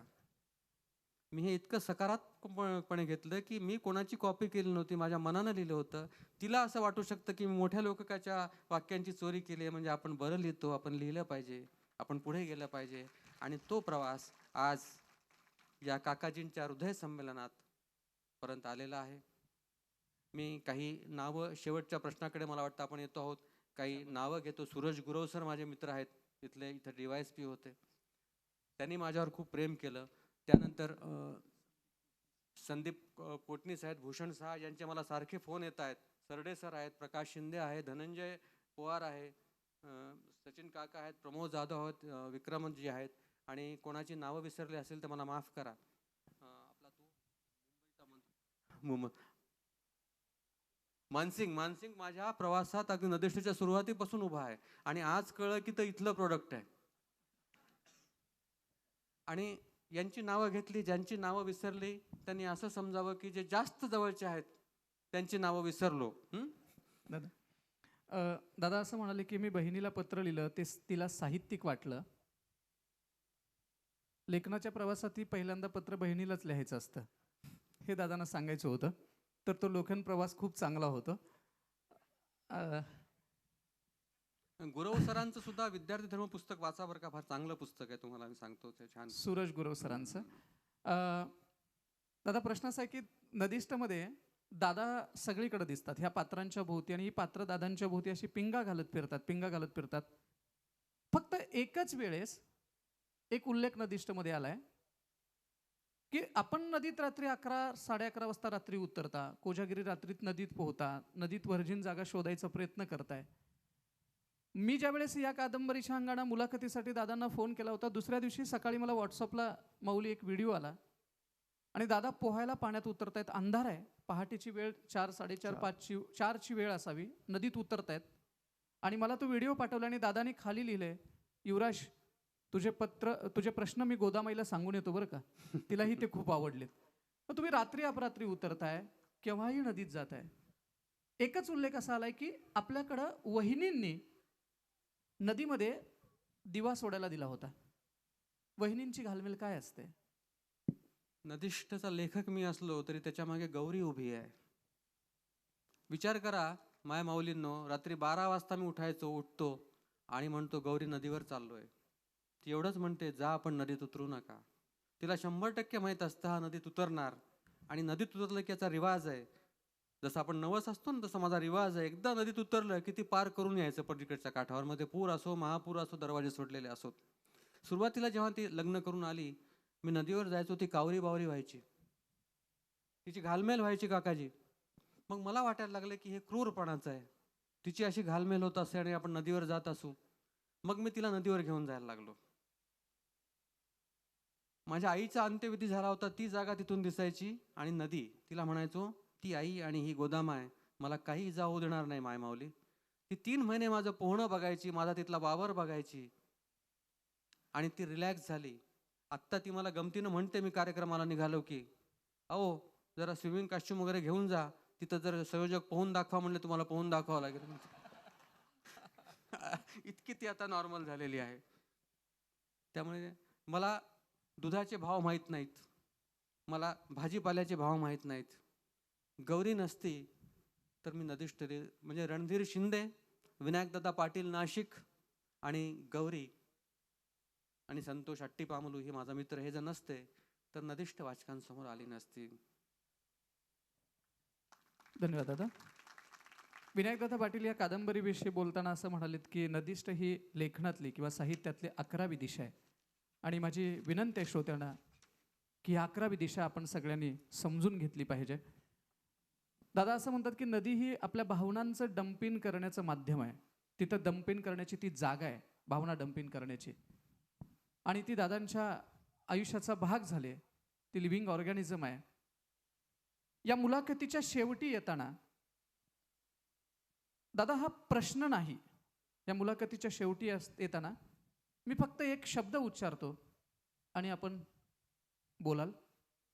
सगुणा. क्या बात है. सगुणा नदीनंतरचं या कादंबरीतलं महत्त्वाचं पात्र. सगुणा ही तृतीयपंथी होती. मी पुरनेट अपडाऊनची नोकरी करायचो त्या काळात ती मला भेटली. कोणतीतरी एक छुटपुट दंगल झाली होती आणि या मीडियामुळे ही दंगल मिनिटाभरात देशभरात पोचते. या मीडियामुळे ब्रेकिंग न्यूज काय असते ब्रेकिंग न्यूज मला माहीत नाही. मोदींचं विमान दिल्लीला उतरलं, यात ब्रेकिंग न्यूज काय आहे? भारत आणि ऑस्ट्रेलिया यांच्यामधला सामना पावसाने रद्द झाला, ब्रेकिंग न्यूज. अहो बार्किंग न्यूज आहे ही, अंगावर भुकणारी बातमी आहे आपल्या. म्हणजे ब्रेकिंग न्यूज काय असते तुम्हाला सांगू का? बडोद्यामध्ये एक 80 वर्षाचा मुसलमान सायकल रिक्षावाला, त्याची पत्नी मरते, मय्यतला पैसे नसतात म्हणून तो सायकल रिक्षा घेऊन सवारीला निघतो, तर गल्ली मोहल्ल्यातले हिंदू मुस्लिम लोक चंदा गोळा करून त्याची मय्यत करतात. ही ब्रेकिंग न्यूज असते. पण 500 न्यूज चॅनलवर कुठेही ब्रेकिंग न्यूज दिसत नाही. असो, तर त्या दिवशी मी कॉलेजहून निघालो, दंगल झाली होती छुटपुट आणि सगळीकडे सामसूम पसरली होती. मी स्टेशनवर आलो, तिथं शुकशुकाट दिसला. त्याही स्थितीत मला बरं वाटलं की गर्दी खेचाखेच काही नाही. डब्यात जाऊन बसलो, डब्यात मी एकटाच होतो, त्याचाही आनंद झाला. डब्यात मी सीटवर जाऊन बसलो की मला दरवाज्यातून एक तृतीयपंथी येताना दिसला. मी पाहिलं आणि पटकन नजर चुकवली आणि खिडकीतून पाहायला लागलो, पण तिरपी नजर माझी तिच्याकडेच होती. ते चमकीले कपडे वगैरे, हातात बांगड्या, असं ती चालत माझ्या दिशेने येते हे माझ्या लक्षात आलं. ती चालत माझ्या दिशेने आली. माझा मूड खराब झाला की आपली शांतता संपली, आता आपल्याला सगळे काहीतरी पैसे द्या ना असं करावं लागणार. ती माझ्या समोर येऊन बसली आणि मला म्हणाली, ए बोल ना, तुम्हारा समाज हमको क्या बोलता रे? ए सांग ना, तुझा समाज आम्हाला काय म्हणतो रे? नाही नाही, काय म्हणत नाही, काय म्हणत नाही. ती मागच लागली, सांग ना तुझा समाज आम्हाला काय म्हणतो. शिंदे सर आपल्या शरीराला सेफ गेम खेळायच्या सवयी लागल्यात. मी पटकन 50ची नोट काढली आणि तिला देऊन टाकली. म्हणजे आता सेफ झालो आपण, काही करणार नाही आपल्याला.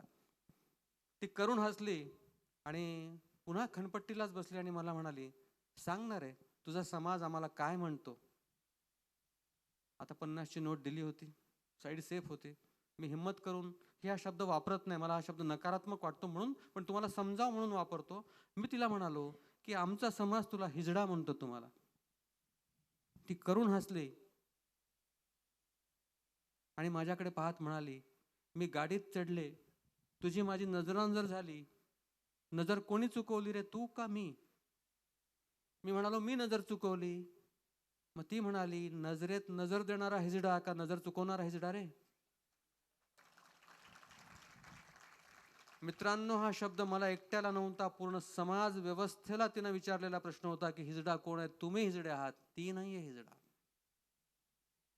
आणि मग माझी तिची दोस्ती झाली. मला वाटलं काहीतरी वेगळं मेटेल आहे आणि मग तिच्याबरोबर नदीच्या काठावर बसायला लागलो, झाडीत बसायला लागलो. ती मला गिरिया समजायची. गिरिया काका, त्यांच्या भाषेत गिरिया म्हणजे हिजड्यांनी ठेवलेला पुरुष म्हणजे गिरिया त्या म्हणतात. ती मला गिरिया समजायची, पण तिने कधी मर्यादेचा भंग केला नाही. तुम्ही विचार करा, एक महिला कॉलेजमधला प्राध्यापक झाडीमध्ये एका तृतीय पंथीबरोबर बसतो आहे, काय चित्र असेल. वर्षानुवर्ष माझे जे जवळचे मित्र त्यांनी मला कधीतरी पाहिलं आणि म्हणाले, अरे त्या मन्याला आपण फार चांगलं समजत होतं रे, पण ते त्याच्या बरोबर पण बसते म्हणले, असे माझ्याविषयी बोलायचे. पण मी ते सगळं सहन केलं, कारण मला त्यांची दुःख समजून घ्यायची होती. माझ्या डोक्यात नदिष्ट लिहिणं वगैरे काहीच नव्हतं होतं, मला फक्त ते जगायचं होतं. आणि मग सगुणा माझ्याशी गप्पा मारायची, तिचं आयुष्य मला सांगायची. असं करता करता करता एक दिवस, जसं मी नदिष्टमध्ये लिहिलंय तशी सगुणा माझ्या आयुष्यातून निघून गेली. पण जाताना एका टाळी वाजवणाऱ्या जमातीचा सन्मान माझ्या मनात वाढून गेली. आणि माझी 10 ते 5 मेंटॅलिटी, मी बरीच रिस्क घेतली, पण तरी ती 10 ते 5 मध्यमवर्गीय मेंटॅलिटी आड येते. मी तिला माझा नंबर दिला नाही आणि त्यामुळे नंतर ती मला भेटू शकली नाही, की मी तिला भेटलो नाही. ती निघून गेल्यानंतर माझ्या डोक्यामध्ये नदिष्ट लिहायचे विचार येऊ लागले. पण मित्रांनो, पुन्हा इमान शाबूत असण्याची गोष्ट, एका व्यक्तीवर पूर्ण बिरादरीविषयी कसं लिहायचं, ती वाचकांशी प्रतारणा होईल. म्हणून मी एकाच्या संपर्कात आलो. 2 वर्ष तिच्याशी फोनवर कनेक्ट राहिलो आणि 2 वर्षानंतर तिला माझा विश्वास वाटायला लागला. ती म्हणाली, हे बघ, 15 दिवसानं तू आमच्याकडे या, माझ्या गुरुकडे ये, आम्ही 5-6 जण राहतो. तुला आमचं आयुष्य जाणून घ्यायचं ना, आम्ही तुला आमच्या आयुष्याबद्दल सगळं सांगतो. मी तिला म्हणालो की लवकर सांग, मला रिझर्वेशन काढावं लागतं, तू खूप लांब राहतेस. आणि त्यानंतर तिचा फोनच बंद झाला. तिचा फोन लागेना, तिचा फोन नाही. आणि 15-20 दिवसानंतर तिचा कॉल आला. मी तिला म्हणालो, अरे आदिती, तू मला बोलावणार होतीस ना, तुझा फोनच लागत नाही, काय झालं? या माणसाने आत्ताच एक मला कथा सांगितली. स्कॉलरशिपचे पैसे काढून देणारी मुलगी. रडला हा माणूस माझ्यासमोर. जाधव धनंजय ना, धनंजय पवार माझा मित्र. असो, मग ती मला म्हणाली, आदिती, की हे बघ रे, आता आपल्या भेटीचा विषय विसरून जा. माझा ॲक्सिडेंट झालाय, माझं पार्श्वभागाचं हाड मोडलंय, माझं मेजर ऑपरेशन आहे, आता आपण एकमेकांना भेटू शकत नाही, तू मला विसरून जा. आणि तिने फोन ठेवून दिला. मित्रांनो, आपण जर स्वच्छ मनाने काही करत असू तर ही कायनात तहेदिल आपल्याला मदत करत असते. त्याच दिवशी राजहंसची रॉयल्टी मला आली होती पुस्तकाची. मी काही विचार न करता एवढाच विचार केला की आता तिची तर भेट होणार नाही, पण फुल न फुलाची पाकळी म्हणून आपण ही मनी ऑर्डर तिला करून टाकू. मी एमओ करून टाकली आणि विसरून गेलो. 10-12 दिवसांनी रात्री फोन आला. कौन है रे तू? अदिति का आशिक है क्या? नहीं नहीं नहीं, आप कौन बात कर रहे? मैं अदिति की गुरु बात कर रही. तो अदिति का आशिक नहीं है तो पैसे कैसे भेजे तूने? मग मी त्यांना सांगितलं की असं असं मी 2 वर्षापासून तिच्या संपर्कात होतो आणि तिचा ॲक्सिडेंट झाल्याचं कळालं, म्हणून मी माझ्याकडून थोडीशी मदत पाठवली. ती खुश झाली आणि म्हणाली, लोग हमारे आशीर्वाद को तरसते, रात के 11 बजे मैं तेरे को आशीर्वाद दे रही, तेरा भला होगा रे. और तेरे को हम लोगों की ज़िंदगी के बारे में जो भी जानना है, तू कभी भी आ जा, हम तेरे को हमारी ज़िंदगी की कहानी बताते. 2 महिन्यानंतर मी त्यांना भेटायला गेलो. गाणं बजावणं करून त्यांनी 1 कोटीचा वाडा बांधला होता. ते 5-6 लोक होते आणि मी एकटा होतो. मी गेलो. त्यांनी गेल्या गेल्या मला जेवायला बसवलं डायनिंग टेबलवर. 5 मिनिटं झाले, 10 मिनिटं झाले, कोणी वाढायलाच येईना. आपलं आपण कसं वाढून घ्यायचं ना लोकांकडे. मी म्हणालो, आदिती खाना परोसो ना. काय रिवाज आहेत त्यांचे. काका, आपल्या देशाची ही जी उदात्त संस्कृती आहे ना, ती वंचितांनीच जपलेली आहे असा माझा दावा आहे. काय रिवाज आहेत त्यांचे. ती म्हणाली, देख रे, हम खाने वाले के सामने नहीं आता. जाने अनजाने में हम अपन गिन लेते कि तेने 2 रोटी खाई, 3 रोटी खाई, 4 रोटी खाई, 10 निवाले खाए, खाने वाले को नजर लग जाती, इसलिए हम खाने वाले के सामने नहीं आते. तेरा तू खा ले, तेरे बाद हम खाएंगे, उसके बाद गुरु खाएंगे. काय रिवाज आहेत. मी जेवलो. नंतर दिवसभर त्यांनी गाणे बजावणे केले. युवराज त्यांच्या प्रेम कहाण्या सांगितल्या. मी पण माझी शुद्ध लेखनाची कहाणी सांगितली. आम्ही एन्जॉय केलं फार दिवसभर. माझा प्लॅन होता सकाळी जावं आणि संध्याकाळी परत यावं. रिस्क कोणी घ्यायची. ती कम्युनिटी माहीत नव्हती तोपर्यंत. संध्याकाळी मी त्या गुरुकडे गेलो आणि म्हणालो की गुरु, मैं जाता कल आता.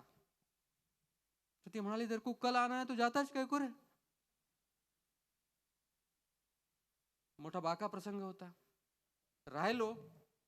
ते 6 लोक, मी एकटा. तरी मी रिस्क घेतली मित्रांनो. मी दिवसभरात तो वाडा पाहून ठेवला होता आणि त्या वाड्याच्या काही खिडक्यांना गज नव्हते.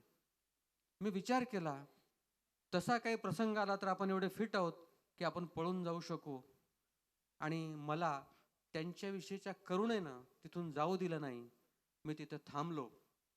युवराज, तुझ्यामुळे मुलाखत रंगती. आता नंतर मी काही बोलणार नाही याच्यानंतर. आणि मी त्या गुरुला जेव्हा म्हणालो की गुरु मैं रहता हूं, त्यानंतर तिने माझ्या गालावरून हात फिरवला आणि आपल्या कानशिलावर कडकड कडकड बोटं मोडली. त्या बोटांच्या कडकडीचा आवाज आजही मला नदिष्टच्या पाना पानातून ऐकू येतो. धन्यवाद. धन्यवाद दादा. नदिष्ट वाचल्यानंतर हे सगळे प्रसंग आपल्या डोळ्यासमोर उभा राहतील. माकडांचा एक प्रसंग आहे. झाडावरती माकडं आहेत आणि ती माकडं खाली आलेल्या हरणाच्या कळपाला खाता यावं म्हणून त्या चिंचेच्या झाडाच्या चिंचा खाली त्या हरणांसाठी टाकतायत. दादाने हा प्रसंग बघितला. दादांना वाटलं किती छान आहे की माकडं हरणांना जगवण्यासाठी चिंचा टाकतायत खाली.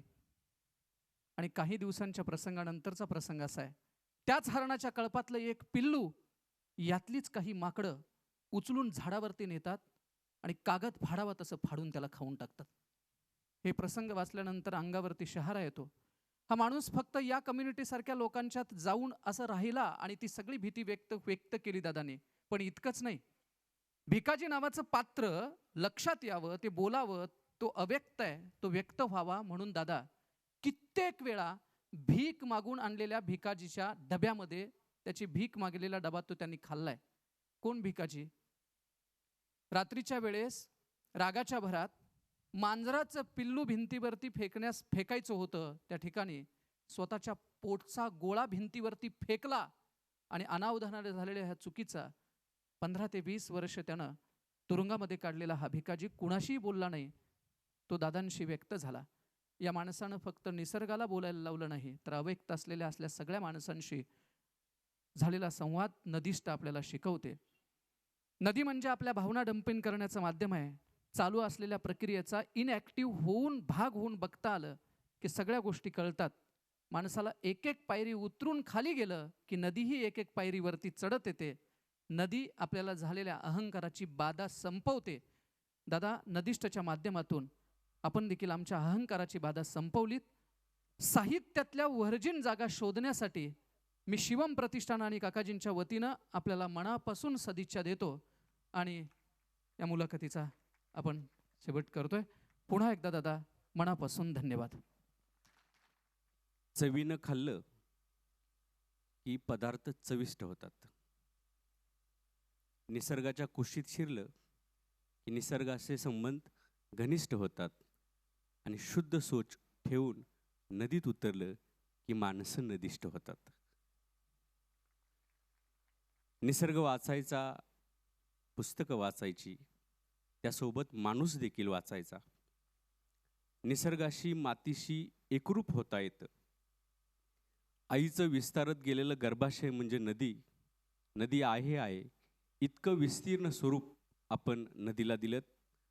मोरासारखं ऐटीत चालायला आलं पाहिजे. त्यासाठी मोराकडं पाहिलं पाहिजे, निसर्गाकडं पाहिलं पाहिजे. परिस्थितीला झुगारून देऊन माणूस पण जिवंत ठेवता आलं पाहिजे. हे आपल्या मुलाखतीतून या ठिकाणी प्रतीत झालं. आपण नांदेडहून प्रवास करून इथपर्यंत आलात आणि आम्हा सगळ्यांना नदिष्ट केलं. मी शिवम परिवाराच्या वतीनं आपलं मनपूर्वक आभार व्यक्त करतो. काही प्रश्न आहेत मुलांच्याकडून एक आणि दिदींच्याकडून एक, असे 2च प्रश्न घेतले जातील. मी माईक द्यायला सांगतो. नदिष्ट कादंबरीच्या प्रती बाहेर विक्रीसाठी स्टॉलवरती उपलब्ध आहेत. तुमच्या मनात काही प्रश्न असतील तर तुम्ही विचारू शकता.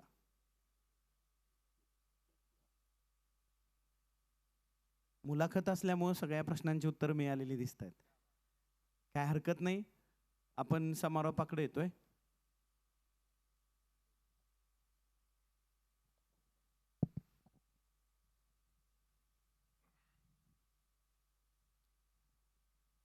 बऱ्याच वेळेला जिथं लेखनी प्रभावी असते तिथं वाणी प्रभावी असत नाही, आणि जिथं वाणी प्रभावी असते तिथं लेखनी प्रभावी असत नाही. म्हणजे हे दुसरं आहे ते माझ्यासाठी आहे. पण जिथं दोन्ही प्रभावी असतं तिथं मनोज बोरगावकर असतात.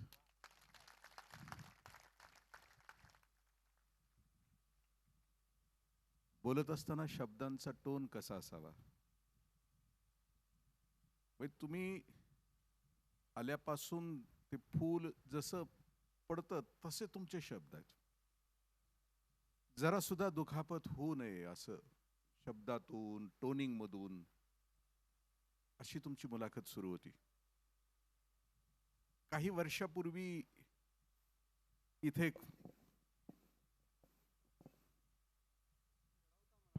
जी तुम्ही रडवताय मला आज. नाही नाही नाही, काही वर्षापूर्वी इथं समस्त शहीदांना आदरांजलीचा कार्यक्रम करण्यासाठी पंजाबमधील एका जोडप्याचं फोन आला होता की आम्हाला एक वर्षभर आम्ही आदरांजली वाहत जाणार आहोत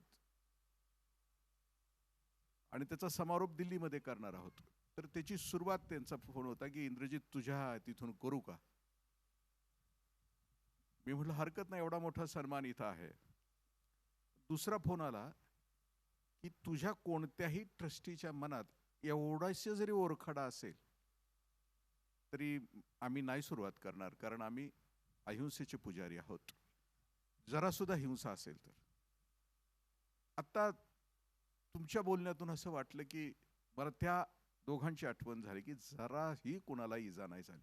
असं तुम्ही का नदिष्ट लिहू शकला, तुम्ही का ही पात्र उभी करू शकला, याचं उत्तर आम्हाला मिळालं. माऊली असं म्हणतात की कशी बोली बोलावी. माऊली म्हणतात की पिकलिया अमृताचा कल्लोळू, जैसा कोवळा आणि मवाळू बोली बोलीला. म्हणजे अमृताच्या लाटा शांत झाल्यानंतर जसं प्रसन्न आणि शांत वाटतं तसा शब्द बाहेर पडावा. आणि एक गोष्ट बोलला की माझे वडील इथं असतील, बघत असतील, कारण नदिष्ट आपण त्यानंतर लिहिली. आई वडील एक कहाणी आहे शिवखेरेंच्या पुस्तकातली. याला रिलेट होते की नाही माहित नाही, पण तुम्ही जे बोलला वाक्य त्याच्याशी मी जोडण्याचा प्रयत्न करतो आहे. फुटबॉलपटू आहे पण तो 12वा खेळाडू आहे. त्या स्पर्धा जिंकत जिंकत शेवटचा स्लॉट येतो आहे आणि जिंकणार कोण, म्हणजे शेवटी आता अजिंक्य व्हायचं आहे. त्यावेळेला तो 12वा खेळाडू असं म्हणतो आहे त्यांच्या त्या आहे ना ट्रेनरला किंवा त्यांच्या मॅनेजरला की आजचा डाव मला खेळू द्या, आजचा डाव मला खेळू द्या. ते म्हणजे अरे तू 12 आहेस, तू कसं काय खेळणार? आणि तो असं म्हणत होता की मला आत्ता खेळू द्या, फायनल आहे, मी जिंकणार आहे, आणि मला सेंटर फॉरवर्डला खेळू द्या, मध्ये खेळू द्या, मध्ये खेळू द्या. ते मॅनेजर म्हटले नाही रे राजा, तू कसं काय 12वा आहेस आणि तुला कसं काय? त्यानं गयावया केल्या, त्याला दिली परवानगी, सेंटर फॉरवर्डला खेळला, जिंकला. जिंकल्यानंतर तो ज्या वेळेला निघाला होता त्यावेळेला ते पळत आले मॅनेजर आणि म्हटले की तू कसं काय जिंकला? कारण ज्या वेळेला त्याच्या पायात बॉल यायचा तो गोल करायचा, पायात बॉल यायचा आणि गोल करायचा. कसं काय केलं? ते म्हणले सर, मी ज्या वेळेला सराव करत होतो ना त्यावेळेला माझे वडील अंध होते आणि ते कोपऱ्यावर बसायचे आणि त्यांना असं वाटायचं की माझ्या लेकरानं मॅच जिंकावी, माझ्या लेकरानं. सर त्यावेळेला नव्हते माझ्या वडिलांना डोळे नव्हते, पण आता या जगात नाहीत ना.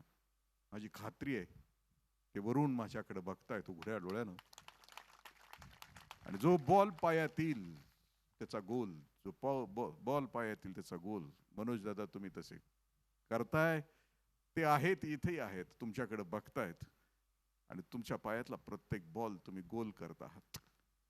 ही तुमची मराठी भाषा, मराठी कादंबरी हे सगळं समृद्ध करत निघालात. तुमच्या लेखणीनं अजूनही खूप समृद्धता आणि ती वाचण्याची संधी आम्हाला उपलब्ध व्हावी. मी ज्या क्षणाला आपला जो पहिला संवाद झाला, ज्या क्षणाला नदिष्ट संपवली, पहिला फोन मी सरडे सरांना केला, कारण त्यांनी मला दिली. आणि वाचल्या वाचल्या ठेवल्या ठेवल्या मी इतका अस्वस्थ होतो की कधी एकदा तुमच्याशी बोलेन.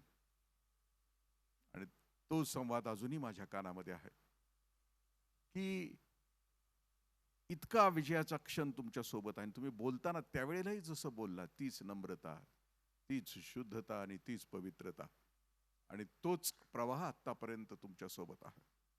धन्यवाद दादा, तुमचा सहवास आम्हाला मिळाला, मोठा भाऊ म्हणून आम्हाला आशीर्वाद दिलात. तुमची लेखणी अशीच वाहत